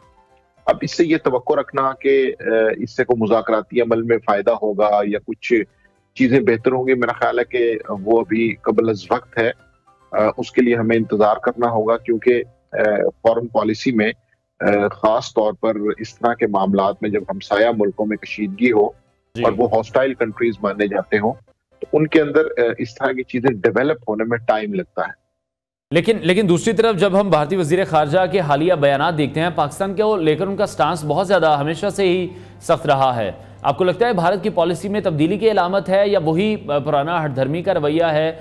बिलावल भी जब गए थे उस वक्त भी हमने देखा इसी तरह की बात हुई थी। जी बिल्कुल, उसकी वजह यह है कि इस मौके पर जब पाकिस्तान और इंडिया आपस में कनेक्ट कर रहे हैं, तो उसकी वजह शंघाई ताउन तंजीम का इजलास है। अगर ये इजलास ना होता तो मुझे लगता है कि यह खासा मुश्किल था कि उनकी तरफ से कोई ऐसा दौरा होता या कोई मीटिंग्स होती। सो चूंकि एक बैनुल अक़वामी फोरम है, उसमें दीगर ममालिक के सरबराहान और वज़राए ख़ारजा और बाकी अमूरे मुमलिकत के इंचार्ज सब मौजूद होंगे, तो उसी के अंदर हिंदुस्तान से वहां पे वजीर आएंगे।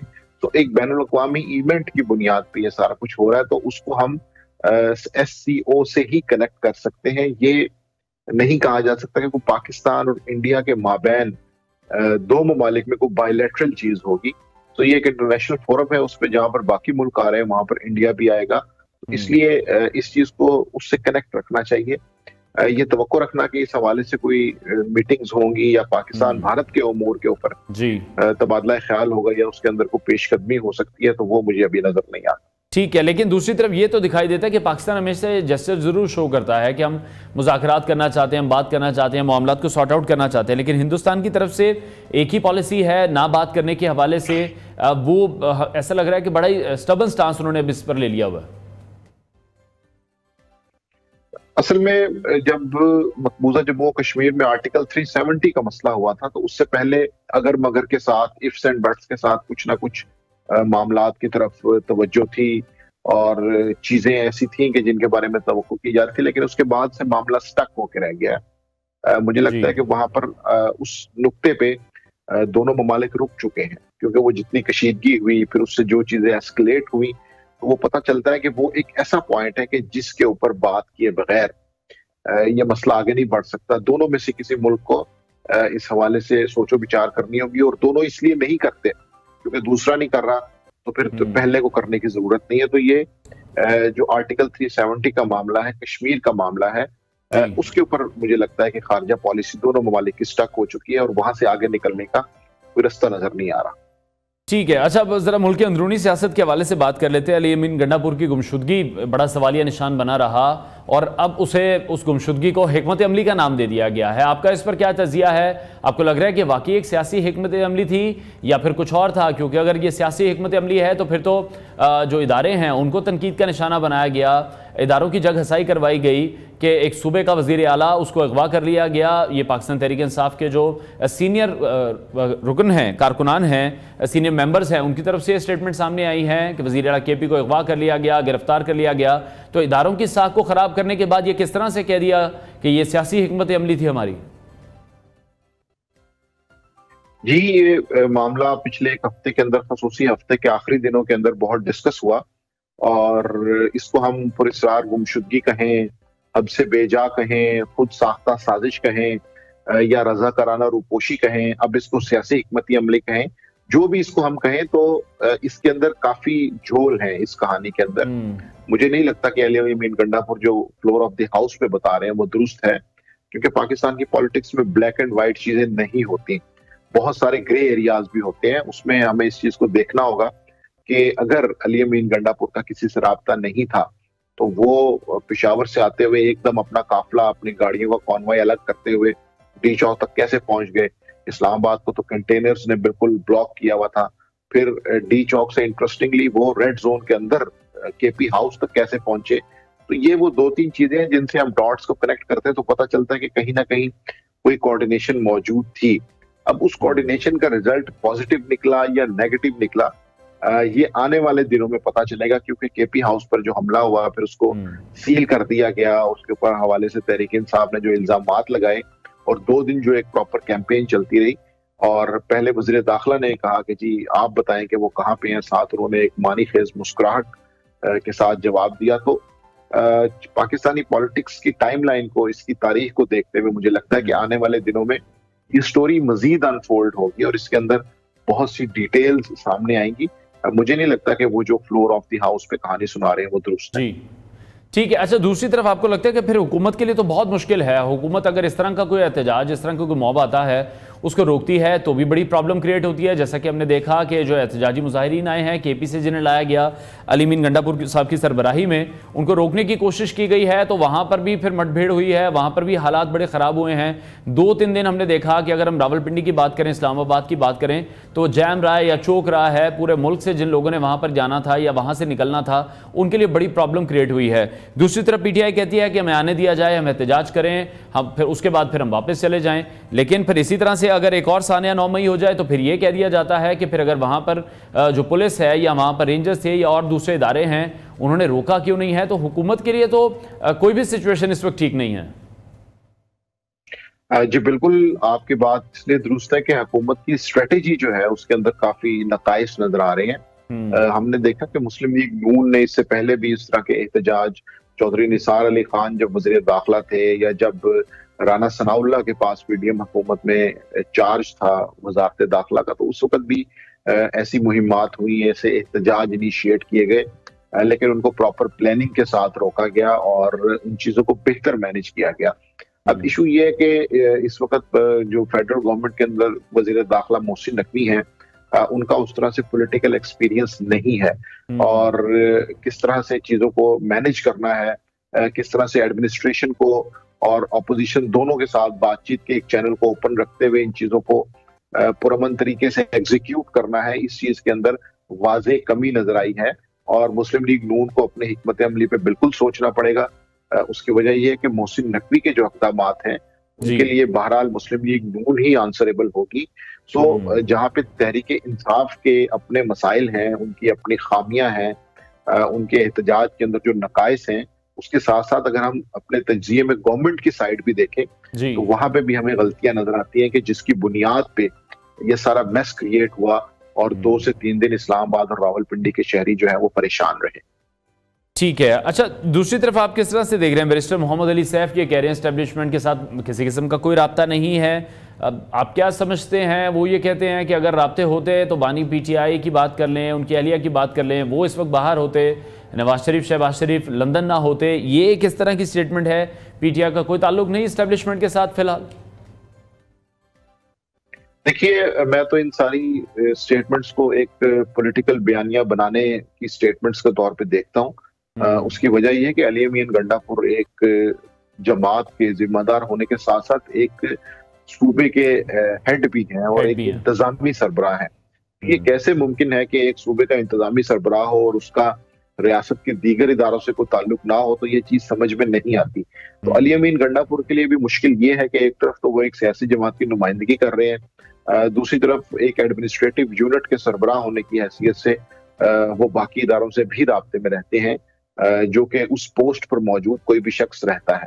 तो इसलिए वो बड़ी इस वक्त एक बड़ी नाजुक सूरत हाल का उन्हें सामना है और बड़ा ध्यान से उन्हें स्ट्रेटेजी बनानी पड़ रही है कि उन्हें दोनों तरफ से चीजों को मैनेज करना पड़ रहा है। तो इस वक्त सबसे ज्यादा वल्नरेबल और मुश्किल जो पोजीशन है वो उनकी है। बाकी जो उनके तर्जुमान हैं, उनके जो बयानात हैं, उनको तो मैं एक पॉलिटिकल कैंपेन का हिस्सा समझता हूं कि जिसकी क्रेडिबिलिटी के ऊपर आप बिल्कुल सवाल कर सकते हैं। लेकिन अली अमीन गंडापुर की क़यादत में जो एहतजाजी तहरीक हुई है उसका मुस्तकबिल आप किस तरह से देख रहे हैं? क्या वो अपनी ये जो मुतवक्किल कामयाबी है उसको बरकरार रख सकेंगे?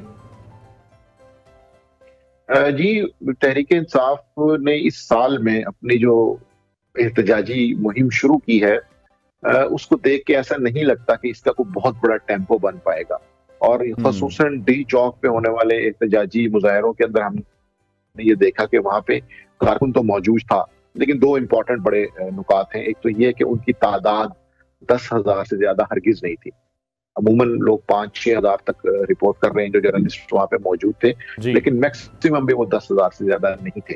और दूसरा मसला ये है कि वो तमाम कारकुन जो वहां पे मौजूद थे उनको गाइडलाइन देने के लिए, उनके एहतजाज को स्ट्रीमलाइन करने के लिए कोई कोऑर्डिनेशन या रहनुमाई भी मौजूद नहीं थी। तो इसलिए ये 2-3 दिन के लिए एक अच्छा पॉलिटिकल शो तो हो सकता है कि जिसमें आपने जलाओ घेराव किया, पथराव किया, नारेबाजी की, जज्बाती कारकुनों को एक मौका मिला, लेकिन उस एहतजाज के जरिए आपने क्या मकसद हासिल करना है या जो क़यादत है उसने उसको कैसे स्ट्रीमलाइन करते हुए राइट डायरेक्शन में लेके जाना है, इस चीज की बिल्कुल कमी महसूस हुई, जिसकी वजह से ये जो इम्प्रेशन था कि तहरीक इंसाफ को बड़ी एहतजाजी तहरीक बना सकती है उसको बिल्कुल नुकसान हुआ है। और तहरीक इंसाफ को अपनी स्ट्रेटेजी को रिविजिट करना होगा। अगर इस तरह के एहतजाज जारी रखे जाएंगे तो उससे उनका पॉलिटिकल इम्पैक्ट क्रिएट नहीं होगा, मरकज बिल्कुल दबाव में नहीं आएगा और ये आंख मचोली चलती रहेगी। लेकिन दूसरी तरफ जब भी हम देखते हैं कोई भी ऐसा एपिसोड होता है, कभी कोई एहतजाज हुआ है, कभी कोई धरना हुआ है, उसके बाद फौरी तौर पर हम देखते हैं बानी पीटीआई पर या इस बार भी अली अमीन गंडापुर पर रियासत पर हमले का मुकदमा दर्ज कर लिया गया। ये मुकदमा दर्ज तो हो रहे हैं, इनका फैसला भी कभी आएगा, इन पर कुछ सुनवाई भी कभी होगी? देखिए, ये वो पहलू है पाकिस्तानी सियासत का कि जिसको मैं बिल्कुल ऐसा पहलू करार देता हूँ कि जो काबिल रश्क नहीं है, काबिल तारीफ नहीं है। या तो उन मुकदमात की प्रॉपर पैरवी की जाए, उन्हें मंतकी अंजाम तक पहुंचाया जाए, तो फिर इन चीजों की समझ आती है। लेकिन अगर उसके अंदर सिर्फ कारकुनान ही गिरफ्तार हों और वो मुश्किलात का सामना करते हुए जेलों में बंद हो और लीडरशिप जो है वो आजाद घूमे फिरे, तो इससे ये पता चलता है कि ये सिर्फ पॉलिटिकल मैनेजमेंट और पॉलिटिकल इंजीनियरिंग के लिए चीजें हमारे सामने हैं। मिसाल के तौर पर अली अमीन गंडापुर वज़ीर आला केपी हैं, लेकिन जना उसकी एफआईआर में वो नामजद है, उनका नाम है लाहौर की जो सबसे बड़ी 9 मई की एफआईआर है, लेकिन इसके बावजूद उस एफआईआर की वजह से उन्हें कोई आज तक ना तो मुश्किल हुई ना परेशानी हुई।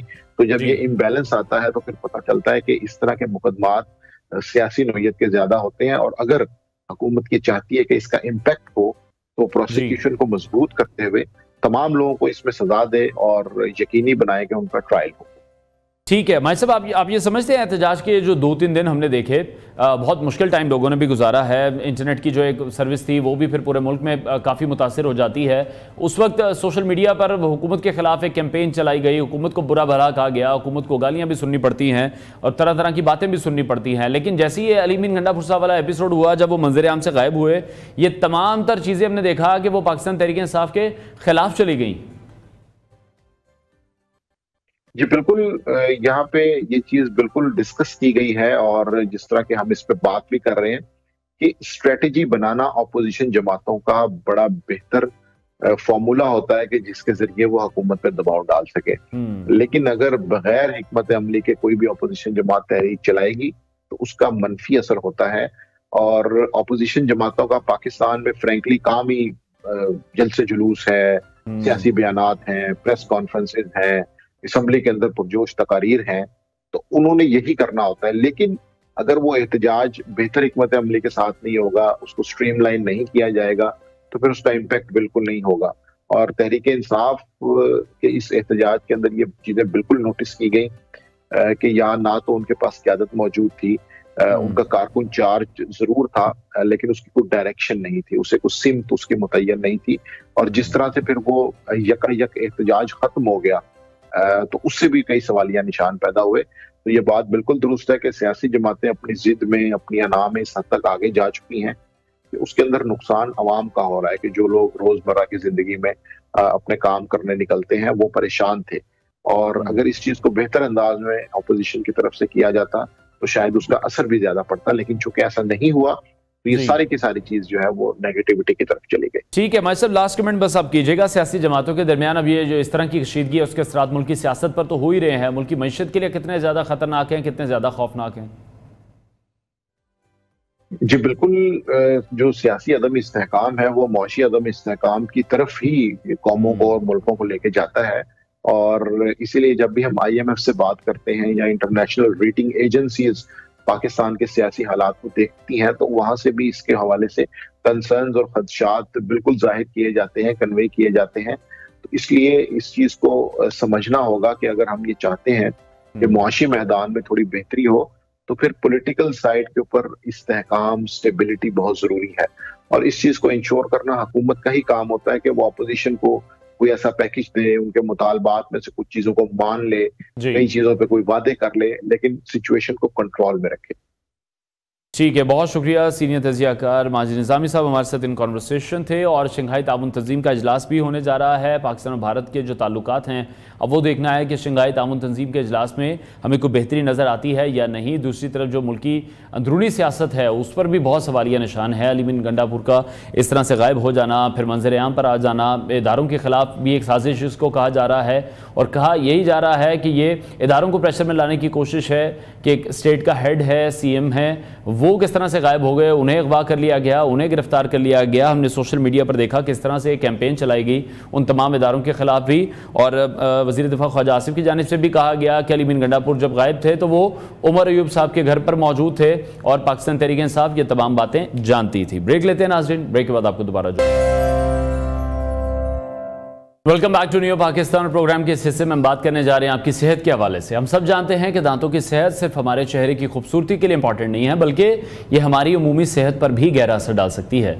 दांतों की सफाई में गफलत बरतना न सिर्फ मसूड़ों की बीमारियों का बाइस बन सकता है, बल्कि न्यूयॉर्क यूनिवर्सिटी की एक रिसर्च हम आपके साथ शेयर करने जा रहे हैं, जिसके मुताबिक दांतों की सफाई ना करने से मखसूस बैक्टीरिया की तादाद बढ़ती है, जो कि सर और गर्दन के कैंसर के खतरे में इजाफा भी कर सकती है। ये नताइज 1,60,000 अफराद के डेटा की बुनियाद पर हासिल किए गए हैं। आज हम ये जानेंगे कि दांतों की रोज़ाना सफाई की आदत क्यों ज़रूरी हैं, मसूड़ों के अमराज की अलामात क्या हैं और हम किस तरह इनसे बच सकते हैं। हमारे साथ मौजूद हैं डेंटिस्ट डॉक्टर ज़ारा मसूद, जो इस मौजू पर अहम मालूमात हमें फराहम करेंगी। डॉक्टर साहिबा बहुत शुक्रिया हमें शो में ज्वाइन करने के लिए। सबसे पहले दांतों की सफाई के हवाले से आज हमारा टॉपिक है, क्योंकि इतना फोकस हम लोग नहीं करते हैं। मैक्सिमम यही होता है कि सुबह में आप उठे हैं तो आपने एक टाइम पर ब्रश कर लिया है, उसके बाद पूरा दिन आप खा पी रहे हैं, रात को सोते वक्त भी ब्रश नहीं करते हैं। अब ये जो रिसेंट रिसर्च हमारे सामने आई है ये कितनी अलार्मिंग है? एक्चुअली जो ये रिसर्च है ना कि कैंसर जो हेड एंड नेक कैंसर है that is linked to the bad oral hygiene, ये कोई अब की रिसेंट रिसर्च नहीं है, ये बहुत एक इस्टेब्लिश्ड बैक इन लाइक मैंने जब 20 ईयर्स बैक हम मेडिकल कॉलेज में थे तब से जो है head and neck and oral cancer का जो एक प्री कॉज है that is bad oral hygiene. उसका रीज़न ये होता है कि हमारे जो दांत है ना इनके ऊपर एक लेयर एक तय जम जाती है बैक्टीरियाज की। यू नो हमारी जो ओरल कैविटी है that is full of bad and good bacterias, ठीक है। आधे कोई 500 किस्म के स्पीशीज़ हैं बैक्टीरियाज के, उसमें से आधे जो हैं वो गुड बैक्टीरियाज हैं और आधे जो हैं वो बैड बैक्टीरियाज हैं। What happens with the bad bacteria कि वो जब हमारे दांतों की ऊपर लेयर बनाते हैं तो उनके अंदर से एक टॉक्सिक मटेरियल आता है। वो जो टॉक्सिक मटेरियल है that is basically contributing the gene mutations and the changes in the DNA of the cells. उसकी वजह से जो हेड एंड नेक का कैंसर है और ओरल कैंसर है उसके चांसेस बढ़ जाते हैं। सेकेंडली एक बहुत इम्पॉर्टेंट इसका जो कॉज है that is tobacco use and the alcohol use. जो लोग तंबाकू नोशी करते हैं या अल्कोहल की कंजम्पशन करते हैं उनमें ओरल जो हेड एंड नेक का कैंसर है उसमें बहुत ज़्यादा चांसेस बन जाता है। और इसमें ये सिर्फ वो अफराद नहीं जो डायरेक्टली कर रहे हैं, वो भी जो उनके ऐसे अफराद के आसपास बैठे हैं, यानी जो पैसिव स्मोकिंग के अंदर हैं या स्मोकलेस यू नेम इट, मतलब किसी भी फॉर्म की तंबाकू नोशी है, अगर आप उस इन्वायरमेंट में कंटिन्यूसली एक्सपोज्ड हैं then you are exposing your oral cavity towards the oral cancers and head and neck cancer. तो ये बिल्कुल ठीक रिसर्च है। ठीक है, अच्छा ये तो वजूहात हो गई, तो इससे बचाव किस तरह से मुमकिन है? इसका बचाव सबसे अब जैसे देखें हमने अपनी जो रूट कॉज है इसको एलिमिनेट करना है। जैसे मैंने कहा कि जो ये बैक्टीरियाज हैं ये दांतों के ऊपर एक लेयर बनाते हैं। अब हमें इस लेयर जो एक प्लाक लेयर है, जिसे हम अपनी लैंग्वेज में बायोफिल्म या प्लाक कहते हैं, हमने इससे बचना है, इससे गेट रिड ऑफ होना है। अब उसके लिए सिर्फ हमने दांतों को टूथब्रश करके ही इससे बचाव मुमकिन है। ठीक है, एक तो ये, और सेकेंडली ये कि जैसे टोबैको है, टोबैको से दूर रहना है, अल्कोहल है उससे दूर रहना है। अब हम जो दांतों की सफाई की तरफ वापस आते हैं कि दांतों की सफाई कैसे करनी है। ठीक है, जस्ट मेक श्योर कि you are not just cleaning the teeth from the outside. दांत सिर्फ हमारे फ्रंट पे नहीं है, इनकी एक बैक लेयर भी है, इनके एक बिटवीन भी है, एक पूरा इनके सर्फेसेस हैं। तो अगर हम सिर्फ सामने सामने से दांत साफ कर लेंगे और वो समझेंगे कि हमने दांत साफ कर लिए हैं, तो ऐसा नहीं है। Just take out the proper time, कोई 2 मिनट्स दें और एक एक सरफेस को प्रॉपरली टूथब्रश करें एंड मेक श्योर कि आप दांतों के दरमियान से भी फ्लॉस कर रहे हैं, ताकि जो बैक्टीरियाज दांतों के सरफेस के ऊपर बैठे हैं वही जो अंदर बैठे हैं आप उनसे भी बचा जा सके। ठीक है, तो डॉक्टर साहिबा जिस तरह से आप ये कह रही हैं कि ब्रश हमें जाहिर बात है वो हमें 2 टाइम की शायद रूटीन तो मिनिमम हमारी होनी चाहिए, लेकिन एक प्रॉपर टेक्निक भी है ब्रश करने की जो कि हम लोगों को नहीं पता है, हम बस बिल्कुल उसको रगड़ी जा रहे हैं। बिल्कुल, अच्छा उसमें टेक्निक ये है, देखिए आइडिया है कि हमने उस प्लाक से बचना है। प्लाक क्या होता है आपको या मुझे कैसे नज़र आएगा, एक वाइट सी सॉफ्ट मटेरियल होता है जो दांत और गम का जो इंटरफेस है वहाँ पर जम जाता है। ठीक है, जो बायोफिल्म है वो तो इनविजिबल है, वो तो ना आपको नज़र आ सकती है ना मुझे नज़र आ सकती है, लेकिन हमें फील हो सकती है कि हमारे दांतों के ऊपर जो है एक स्टिकी मटेरियल जो है वो लगा हुआ है। ठीक है, अब हमने उससे बचना है क्योंकि उसके अंदर ही ये कॉलोनीज हैं बैक्टीरियाज की जो वहाँ पर बनती हैं। अब जब हम दांत साफ़ कर रहे हैं तो मेक श्योर कि हम नीचे वाला जो दांत है, मतलब नीचे वाला जो दांत है वो नीचे से ऊपर की तरफ साफ़ करें। ठीक है, मसूड़े की तरफ रख के, यानी ये अगर गम है तो गम के ऊपर हमने टूथब्रश रख के नीचे से ऊपर की तरफ आना है और ऊपर वाले दांत में ऊपर से नीचे की तरफ आना है। यानी कि जो नेचुरल एनाटमी है गम्स की, हमने उसी को फॉलो करते हुए प्लाक को रिमूव करना है। अगर हम स्ट्रेट ब्रश करके चले जाते हैं तो जो मेन कनेक्शन है गम और टीथ का, जहां पर आधे से ज्यादा प्लाक पड़ा हुआ है, वो रह जाता है। तो जब वो रह जाएगा तो what's the use of doing the toothbrush, जब आपने बिल्कुल सिर्फ एक 2/3 स्ट्रक्चर साफ कर लिया और बाकी 1/3 आपने छोड़ दिया, जो मेन एरिया है जहां से बैक्टीरियाज ने गम के अंदर एंटर होकर पूरा एक सिस्टम में ब्लड वेसल्स के अंदर जाना है। So this is the idea. कुछ लोग कहते हैं क्लॉकवाइज, एंटी क्लॉकवाइज, ये क्या है? कर सकते हैं, बिल्कुल क्लॉकवाइज भी कर सकते हैं आप, उसको सर्कुलर मोशन में भी कर सकते हैं, जस्ट टू मेक श्योर कि वहां पर जो सर्कुलेशन है वो हेल्दी हो, प्रॉपर हो और क्लिनजिंग हो, उसकी नेचुरल क्लिनजिंग हो, जो फ्लड्स हैं वो सारे जो ठहरे हुए होते हैं अंदर और बैक्टीरिया होंगे उनको डिसलॉज करने के लिए। So you can do the clockwise, you can do anti clockwise, you can, लेकिन बस ये कि ये स्ट्रेट अवॉइड करना चाहिए क्योंकि स्ट्रेट में आप कंप्लीटली साफ नहीं कर पाएंगे। एक बेसिक बड़ा इशू है कि हमें टूथब्रश किस तरह से सेलेक्ट करना है, हमें पता ही नहीं है कि वो कुछ नरम दंदे वाले आ रहे हैं, कुछ हार्ड वाले आ रहे हैं, हम कैसे ये अपने लिए सिलेक्ट कर सकते हैं, या फिर हमें उसके लिए भी डेंटिस्ट से ही पूछना चाहिए? नॉर्मली जो बच्चे और एडल्ट्स हैं ना, नॉर्मली उनको सॉफ्ट जो ब्रिसल्स वाले टूथब्रश है ना उनको सेलेक्ट करना चाहिए। ठीक है, मीडियम की तरफ नहीं जाना चाहिए, सॉफ्ट में रहना चाहिए। जो लोग स्मोकिंग करते हैं या गुटखा पान छालियाँ खाते हैं उनके लिए ये सॉफ्ट ब्रिसल्स वाले टूथब्रश जो हैं वो इन द लॉन्ग रन उनके लिए कारआमद नहीं है। So they have to choose the hard bristles वाला टूथब्रश, बाकियों के लिए सॉफ्ट जो है दैट इज गुड इनफ, क्योंकि हमने टेक्निक के साथ प्लाक को साफ करना है, रगड़ने का फायदा नहीं है, कोई फायदा नहीं है। Just follow the technique, just make sure कि आपने प्लाक सारा रिमूव किया है गम्स के ऊपर से और टीथ की सारी सर्फेसेस पे।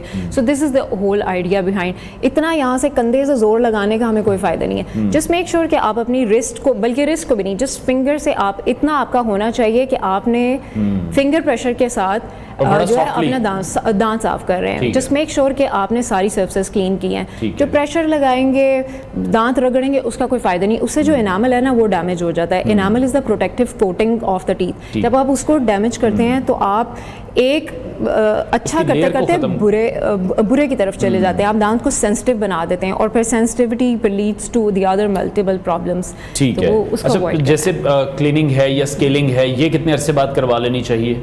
वंस इन अ ईयर तो लाजमी करवाना चाहिए। वैसे रिकमेंडेड जो है वो वंस इन अ 6 मंथ है, लेकिन वंस इन अ ईयर तो करवाना चाहिए। ये तो everyone must have to do it.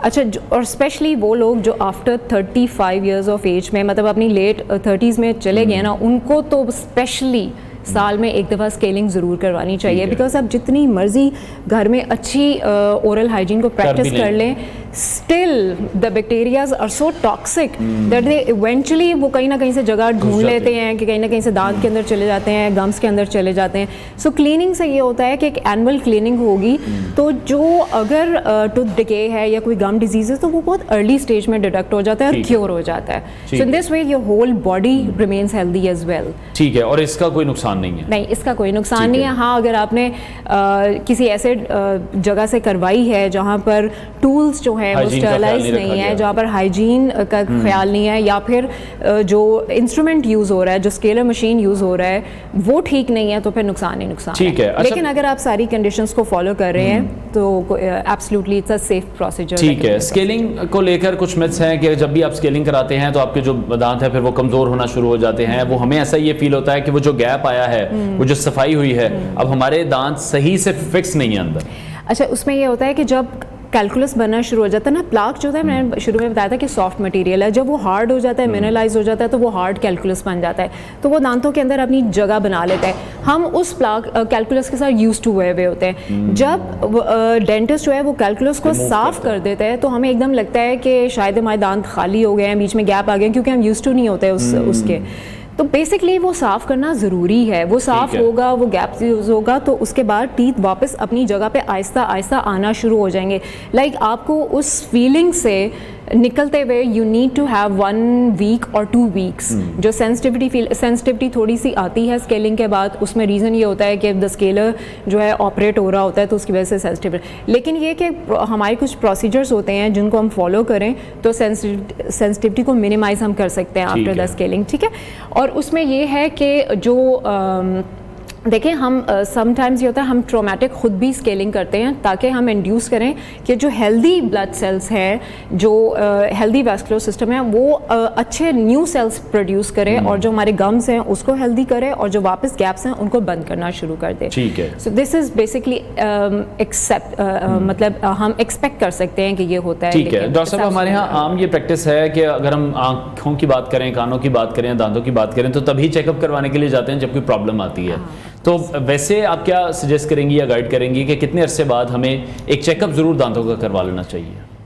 वैसे तो ट्वाइस अ ईयर, लेकिन अगर ट्वाइस अ ईयर नहीं तो at least once a year, at least once a year. तो आप अगर वंस अ ईयर करवाते हैं तो आपने जो लाखों स्पेंड करना है बाद में जाके eventually after 35 year of age, अगर आप देखिए 35 ऑफ एज तो आप कहीं ना कहीं तक पहुंच जाते हैं। उसके बाद आपका हेल्दी रहना, because the bone has to be change, the structure is changing, everything is changing. आपके दांतों के दरमियान में खाना भी फंसेगा, हर चीज़ होगा। तो अगर आप सोच रहे हैं कि मैं खाली दांत साफ रख के ही बचा रहूंगा तो that is not possible. You have to visit a dentist at least once a year. ठीक है। अच्छा, बच्चों के दांतों की देखभाल के लिए आप क्या मशवरा देना चाहेंगी? द सेम जो एडल्ट्स के लिए जो देखभाल है, यानी ट्वाइस, ट्वाइस आपने दांत साफ करने, ट्वाइस रात को सोने से पहले दांत साफ करके बच्चे सोएंगे, बच्चे भी और बड़े भी। एक घर में पूरी प्रैक्टिस होनी चाहिए। देखें, बच्चे तभी दांत साफ करेंगे जब बड़ा दांत साफ करेगा। तो मदर जो है, मदर या फादर, बेसिकली ज़्यादा मदर की बच्चे ज़्यादा सुनते हैं, तो मदर को एटलीस्ट चाहिए कि बच्चों को पहले उनके सामने खुद दांत साफ करें, खुद अपनी हाइजीन का ख्याल रखें ताकि बच्चे उसको फॉलो करें। रात को सोने से पहले टूथब्रश करें और सुबह उठ के सिर्फ कुल्ली करें, कुल्ली करने के बाद नाश्ता करें, नाश्ता करने के बाद टूथब्रश करें। ठीक है। So this is the main idea of हम लोग नाश्ते से पहले ब्रश करते हैं और फिर नाश्ता करते हैं। इसलिए करते हैं क्योंकि हमने रात को दांत साफ नहीं किए होते हैं, तो सुबह इतनी स्मेल आ रही होती है कि हम उसका नाश्ता कर नहीं पाएंगे। तो वो रात को जब दांत हम साफ करके सोएंगे तो सुबह हम नाश्ता बिल्कुल ठीक होते हैं, कोई स्मेल नहीं आ रही होती। अब नाश्ता करें, नाश्ता करने के बाद जो है दोबारा से टूथब्रश करें। और ठीक है। और दांतों में कीड़ा लगने की क्या वजूहात हैं और उसका क्या हल है? कीड़ा लगने की वजूहात वही है जो मैंने शुरू में बताया, the biofilm of the bacteria. ये जो बैक्टीरियाज है हमारे दांतों के ऊपर स्टिक कर जाते हैं, they release the acid from their body, तो ये दांतों के ऊपर पिटिंग करते हैं, गड्ढे बनाते हैं, डिके करते हैं। सो this is how the chain reaction starts. हाँ, इस तरह डिके होता है बिकॉज ऑफ दैट बैक्टीरिया। तो अगर टूथ डिके से बचना है, टूथ कैविटी से बचना है, तो इस बैक्टीरिया को रिमूव करना है फ्रॉम द ओरल कैविटी। तो उसके लिए tooth brushing, toothbrushing and frequent sipping of the water and flossing between. अच्छा, जिस तरह से अभी टेक्नोलॉजी बहुत चेंज हो चुकी है, पहले तो हम देखते थे कि टूल्स वगैरह भी, जैसे आपने भी बात की है कि स्टरलाइजिंग तो टूल्स होने चाहिए, सेकेंडली जदीद जो डेंटिस्ट्री टेक्नोलॉजीज़ हैं उसके आप क्या देख रही हैं, क्या फ़ायदे हैं आजकल? क्योंकि बहुत से लोग घबराते हैं कि जी दर्द होगा, अब वो बहुत से ऐसे तरीक़ेकार आ गए हैं कि पहले ही सुन कर लिया जाता है, फिर सारा ट्रीटमेंट होता है। इवन स्केलिंग में भी पहले लोकल एनेस्थीसिया लगा दिया जाता है ताकि पेन कम से कम हो, और बहुत सारे टॉपिकल एजेंट्स आ गए हैं। और जो डिजिटल डेंटिस्ट्री है उसका सबसे बड़ा फ़ायदा ये है कि प्रोसीजर्स का टाइम बहुत मिनिमाइज हो गया है। जैसे अब देखें डिजिटल डेंटिस्ट्री में इम्प्लांट्स आ रहे हैं, पहले मतलब 14 इम्प्लांट्स, लेट्स से फुल माउथ के 14 इम्प्लांट्स लगाने, it will take many hours to accomplish that 14 implants. अब आपके पास डिजिटल डेंटिस्ट्री है, आप स्टंट से 1 घंटे के अंदर 14 इम्प्लांट्स एक्सपर्ट लगा सकते हैं। ब्रेसेस की बात करें, ब्रेसेस जो मेटल ब्रेसेस और सेरामिक ब्रेसेस जो आउटडेटेड मेथड्स हो गए ब्रेसेस के, उसमें इतना टाइम लगता था, इतने विजिट्स लगते थे। अब अलाइनर्स आ गए हैं, that's a modern digital dentistry, उसमें सिर्फ 3 visits required and you can have your whole set of braces towards 3D radiology आ गई है। यानी कि पहले क्या होता था कि OPG से डेंटिस्ट को सिर्फ एक नॉर्मल सी पिक्चर नज़र आती थी कि अच्छा इसके दांत में ये हो गया। अब 3D रेडियोलॉजी है, द डेंटिस्ट इज़ 100% श्योर कि what is inside the mouth. तो ये है कि डिजिटल डेंटिस्ट्री ने टाइम बहुत सेव किया है, पेन की बहुत, जितना आप मिनिमम डेंटिस्ट के पास बैठते हो ना उतनी आपकी एंजाइटी कम होती है, और जितना आपका प्रोसीजर लंबा होता है, जितने आपके टूल्स आगे आते हैं उतनी आपकी एंजाइटी ज़्यादा होती है, एंड दैट एंजाइटी बेसिकली आपको डिस्करेज करती है डेंटल विजिट्स। ठीक है, बहुत शुक्रिया डेंटिस्ट डॉक्टर ज़हरा मसूद हमारे साथ इन कॉन्वर्सेशन थी। उम्मीद करते हैं नाज़रीन तमाम मालूमात आपके लिए भी मुफीद रही होंगी। ब्रेक लेते हैं, ब्रेक के बाद आपको दोबारा ज्वाइन करेंगे। Welcome back to new Pakistan. नाज़रीन, प्रोग्राम के आखिरी हिस्से में हम आपकी मुलाकात कराने जा रहे हैं एक टैलेंटेड सिंगर एहतशाम बशीर से, जो हमारे साथ स्टूडियोज़ में मौजूद हैं। और हम हमेशा अपने प्रोग्राम में कोशिश करते हैं कि हमारा जो नया अपकमिंग टैलेंट है उसको अपने प्रोग्राम में लेकर आएँ और प्रमोट भी करें। एहतशाम ने हमें शो में ज्वाइन किया। एहतशाम, बहुत शुक्रिया हमें शो में ज्वाइन करने के लिए। कैसे हैं आप? अल्हम्दुलिल्लाह बेहतरीन, आप बताएं। अल्हम्दुलिल्लाह। एहतशाम, कब से सिंगिंग कर रहे हैं, कब से ये शौक़ है? मैं तो वैसे बचपन से ही कर रहा हूँ, अभी भी बचपन ही है। बिल्कुल ऐसी है, मैं वही देख रहा हूँ, छोटे से आप हैं। लेकिन काफ़ी पहले से ही कर रहा हूँ, मैंने वॉज 5 years old, तब से ही कर रहा हूँ। एंड प्रॉपरली जो है मैंने स्टार्ट किया इसको आफ्टर कह लें इंटरमीडिएट प्रॉपरली, मतलब अभी कितने साल के हो गए हैं आप? अभी आई एम 20 ऑलमोस्ट। ठीक है, तो फैमिली में भी किसी को सिंगिंग का शौक था? नहीं, आपको ही है? किसी को भी नहीं, बस पूरे खानदान में कह लें मैं ही हूँ एक। अच्छा, तो सपोर्टिव हैं घर वाले? सपोर्टिव है, बिल्कुल सपोर्टिव है। ठीक है, मना नहीं किया कभी किसी ने? उन्होंने कहा शौक है आप पूरा करें? हाँ जी, ऐसे ही। और जो फ्रेंड सर्कल है, फ्रेंड सर्कल भी हैं कुछ सिंगर्स?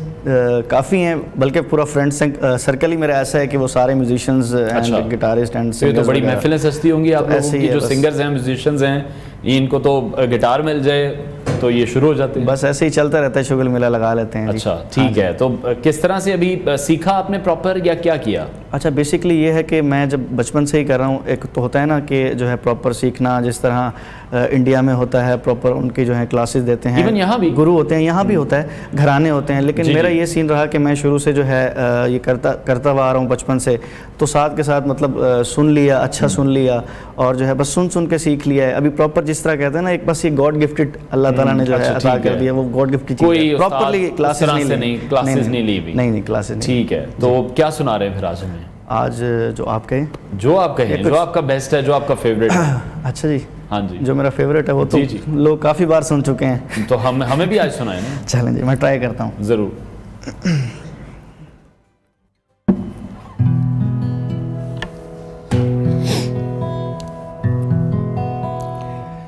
साजन प्रीत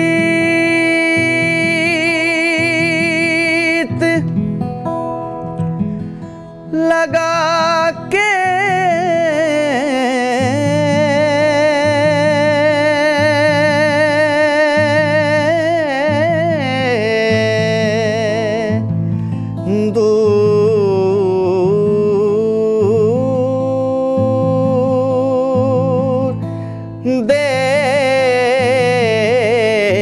मत जाना,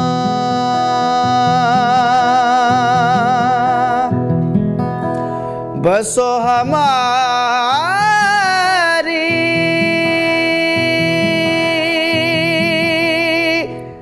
नगरी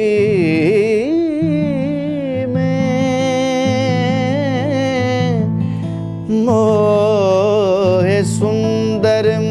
दिखला दिखला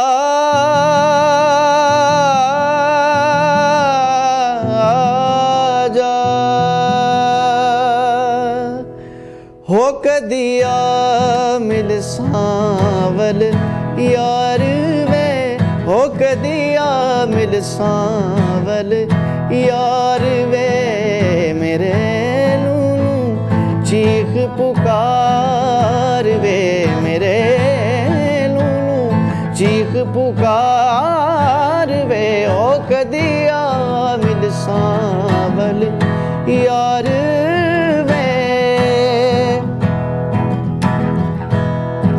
वे सांवलिया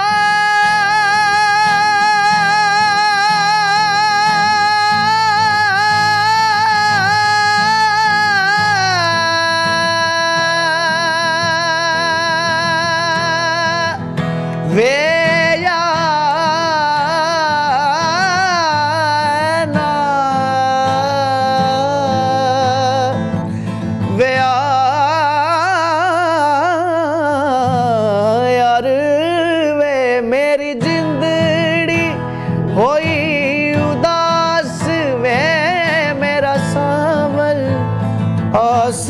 पास वे मुझे मिलना चार कहार वे मेरे नूनू चीख पुकार वे हो कदिया मिल सांवल यार वे। वाह, बहुत खूब एहतशाम, क्योंकि लाइव सिंगिंग यकीनी तौर पर बहुत मुश्किल होती है, बहुत से लोग ज़रा कतराते भी हैं। और मज़े की बात ये मैं इस टाइम बीमारी की हालत में हूँ, आपको आवाज़ से भी लग रहा होगा गला खराब। ये सिंगर्स का प्रॉब्लम ज़रूर रहता है, अक्सर मैंने देखा है कि सिंगर्स ये शिकवा करते हैं। और सुबह सुबह टाइम है, रेस्टलेस हुए में, सुबह का रात को आपको पता है काम शाम। कितनी देर प्रैक्टिस करते हैं दिन में, रियाज कितना करना पड़ता है? रियाज एज सच देखें हर किसी का एक अपना प्रोसेस होता है। हमारा ये है कि ज़्यादा टाइम जो है गाने बजाने में ही गुजरता है, तो इसीलिए जो है एज सच कोई प्रॉपरली उसके लिए टाइम नहीं निकालना पड़ता, क्योंकि कह लें कि प्रॉपर अगर जैम सेशंस होते हैं उसी में आपकी हाँ जैम सेशन हो जाती है। अगर आसान लफ्जों में बात करें कि जब रोजी रोटी यही है हाँ तो फिर ऑब्वियसली रोजी रोटी बना लिया, रोजी रोटी बना लिया, इससे रोजी रोटी चल भी रही है अल्हम्दुलिल्लाह, जबरदस्त चल रही है अल्हम्दुलिल्लाह। तो ओरिजिनल्स पे अभी काम कर रहे हैं या किसी गाने पे? ओरिजिनल्स काफ़ी प्रोजेक्ट्स चल रहे हैं, मैं बता तो नहीं सकता, लेकिन इंशाल्लाह आपको भी जल्द देखने को मिलेंगे और सामीन को भी जल्द ही देखने को मिलेंगे इंशाल्लाह। ठीक है, तो पाकिस्तान में कौन सा है कोई फेवरेट सिंगर आपका? पाकिस्तान में मेरे जो हैं काफ़ी सारे, आतिफ के हर बंदा आतिफ का नाम लेता है यार। नहीं, आतिफ भी अच्छा है, लेकिन पाकिस्तान में और भी काफ़ी सिंगर्स अच्छे आ चुके हैं, तकरीबन जो सुनने में अच्छा लग रहा है वो अच्छा है। और इंडिया में मैं स्पेशली मेरी एक खासियत कह लें या कह लें कि मेरी बुराई कह लें, मैं किसी का नाम नहीं लेता कि ये अच्छा है या ये बुरा है, सब अच्छे हैं जो कर रहे हैं, जो अच्छा कर रहे हैं। लेकिन एक होता है किसी से इंस्पिरेशन, कहीं ना कहीं तो म्यूजिक में किसी भी फील्ड में आपको इंस्पायर तो कोई ना कोई करता है। अगर अच्छे लोगों की बात करें वो तो फिर इस दुनिया में नहीं रहे, लेजेंड्स वो लेजेंड्स उस्ताद मेहदी हसन साहब, बल्कि अभी जिंदा भी हैं गुलाम अली खान साहब, उस्ताद गुलाम अली खान साहब, और उस्ताद नुसरत फ़तेह अली खान साहब और उस्ताद राहत फ़तेह खान साहब। इस तरह के कई लोग हैं मतलब जिनको सुन सुन के मैंने सीखा भी है और उनकी काफ़ी चीज़ें जो हैं मैंने अपने अंदर ढाली हैं। ठीक है, स्टडीज़ भी साथ कर रहे हैं, स्टडीज़ कंप्लीट हो चुकी हैं? अभी बस मैंने इंटरमीडिएट किया है, उसके अलावा बस अभी यूनिवर्सिटी को ज्वाइन नहीं किया, बिकॉज थोड़ा सा मैं चाह रहा था ज़रा प्रॉपरली म्यूज़िक को टाइम दे दिया, क्योंकि मेरा एक पैशन है, बचपन से ही इसको कह लें कि एक जुनून था, तो उसको मैंने क्या परस्यू किया जाए ज़रा थोड़ा सा। ठीक है, तो पैशन को फॉलो करते करते स्टडी से दूर तो नहीं हो जाएंगे, क्योंकि वो भी बहुत ज़्यादा इंपॉर्टेंट। नहीं, मेरे लिहाज से पढ़ाई आपको ये सिखाती है कि एक बच्चे से लेके एक बूढ़े से बात करने की तमीज़ अगर आपको आ गई है तो वो मेरे लिहाज से आप पढ़ गए। बाकी ये दुनियावी तालीम तो चलती रहती है, हमारा जो काम है हम इसकी म्यूज़िक सीख लेते हैं, म्यूज़िक पढ़ रहे हैं, म्यूज़िक की थ्योरी में पढ़ता होता हूँ, क्योंकि हमारा काम यही है, ऑब्वियसली हमारे लिए आगे भी फ़ायदा होगा इसका। ठीक है, चलें जी, कुछ और सुना दें फिर हमें। मैं सुना देता हूँ आपको, एक गज़ल हो जाए ज़रूर, क्योंकि लेजेंड्स की बात हो गई है तो ज़रा मेरी फेवरेट गज़ल है एक। गला थोड़ा सा ख़राब है, कोई प्रॉब्लम नहीं।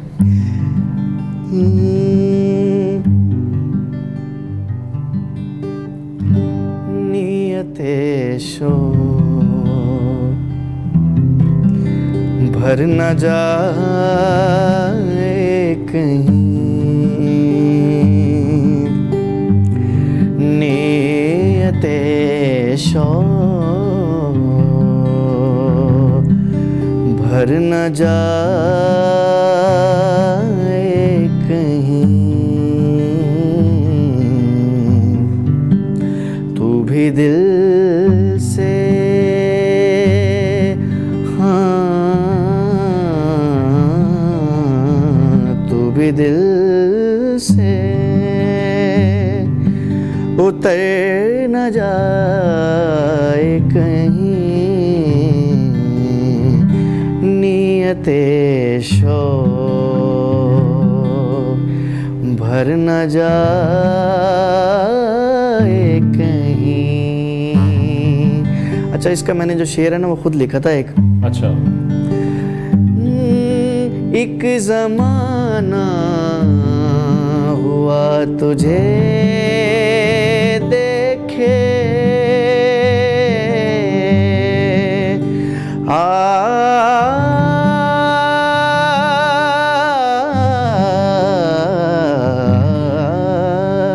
एक ज़माना हुआ तुझे देखे, ज़ख्म दिल में सुकड़ न जाए कहीं, तू भी दिल से उतर न जाए कहीं, नियते शौक़ भर न जाए कहीं। बहुत खूब एहतशाम, बेस्ट विशेज़ हैं हमारी आपके लिए। एहतशाम बशीर हमारे साथ इन कॉन्वर्सेशन थे। नाजरीन, प्रोग्राम का वक्त ख़त्म हुआ है। इंशाल्लाह कल फिर आपसे मुलाकात करेंगे। अपना बहुत सारा ख्याल रखिए, इजाज़त दीजिए, अल्लाह हाफ़िज़।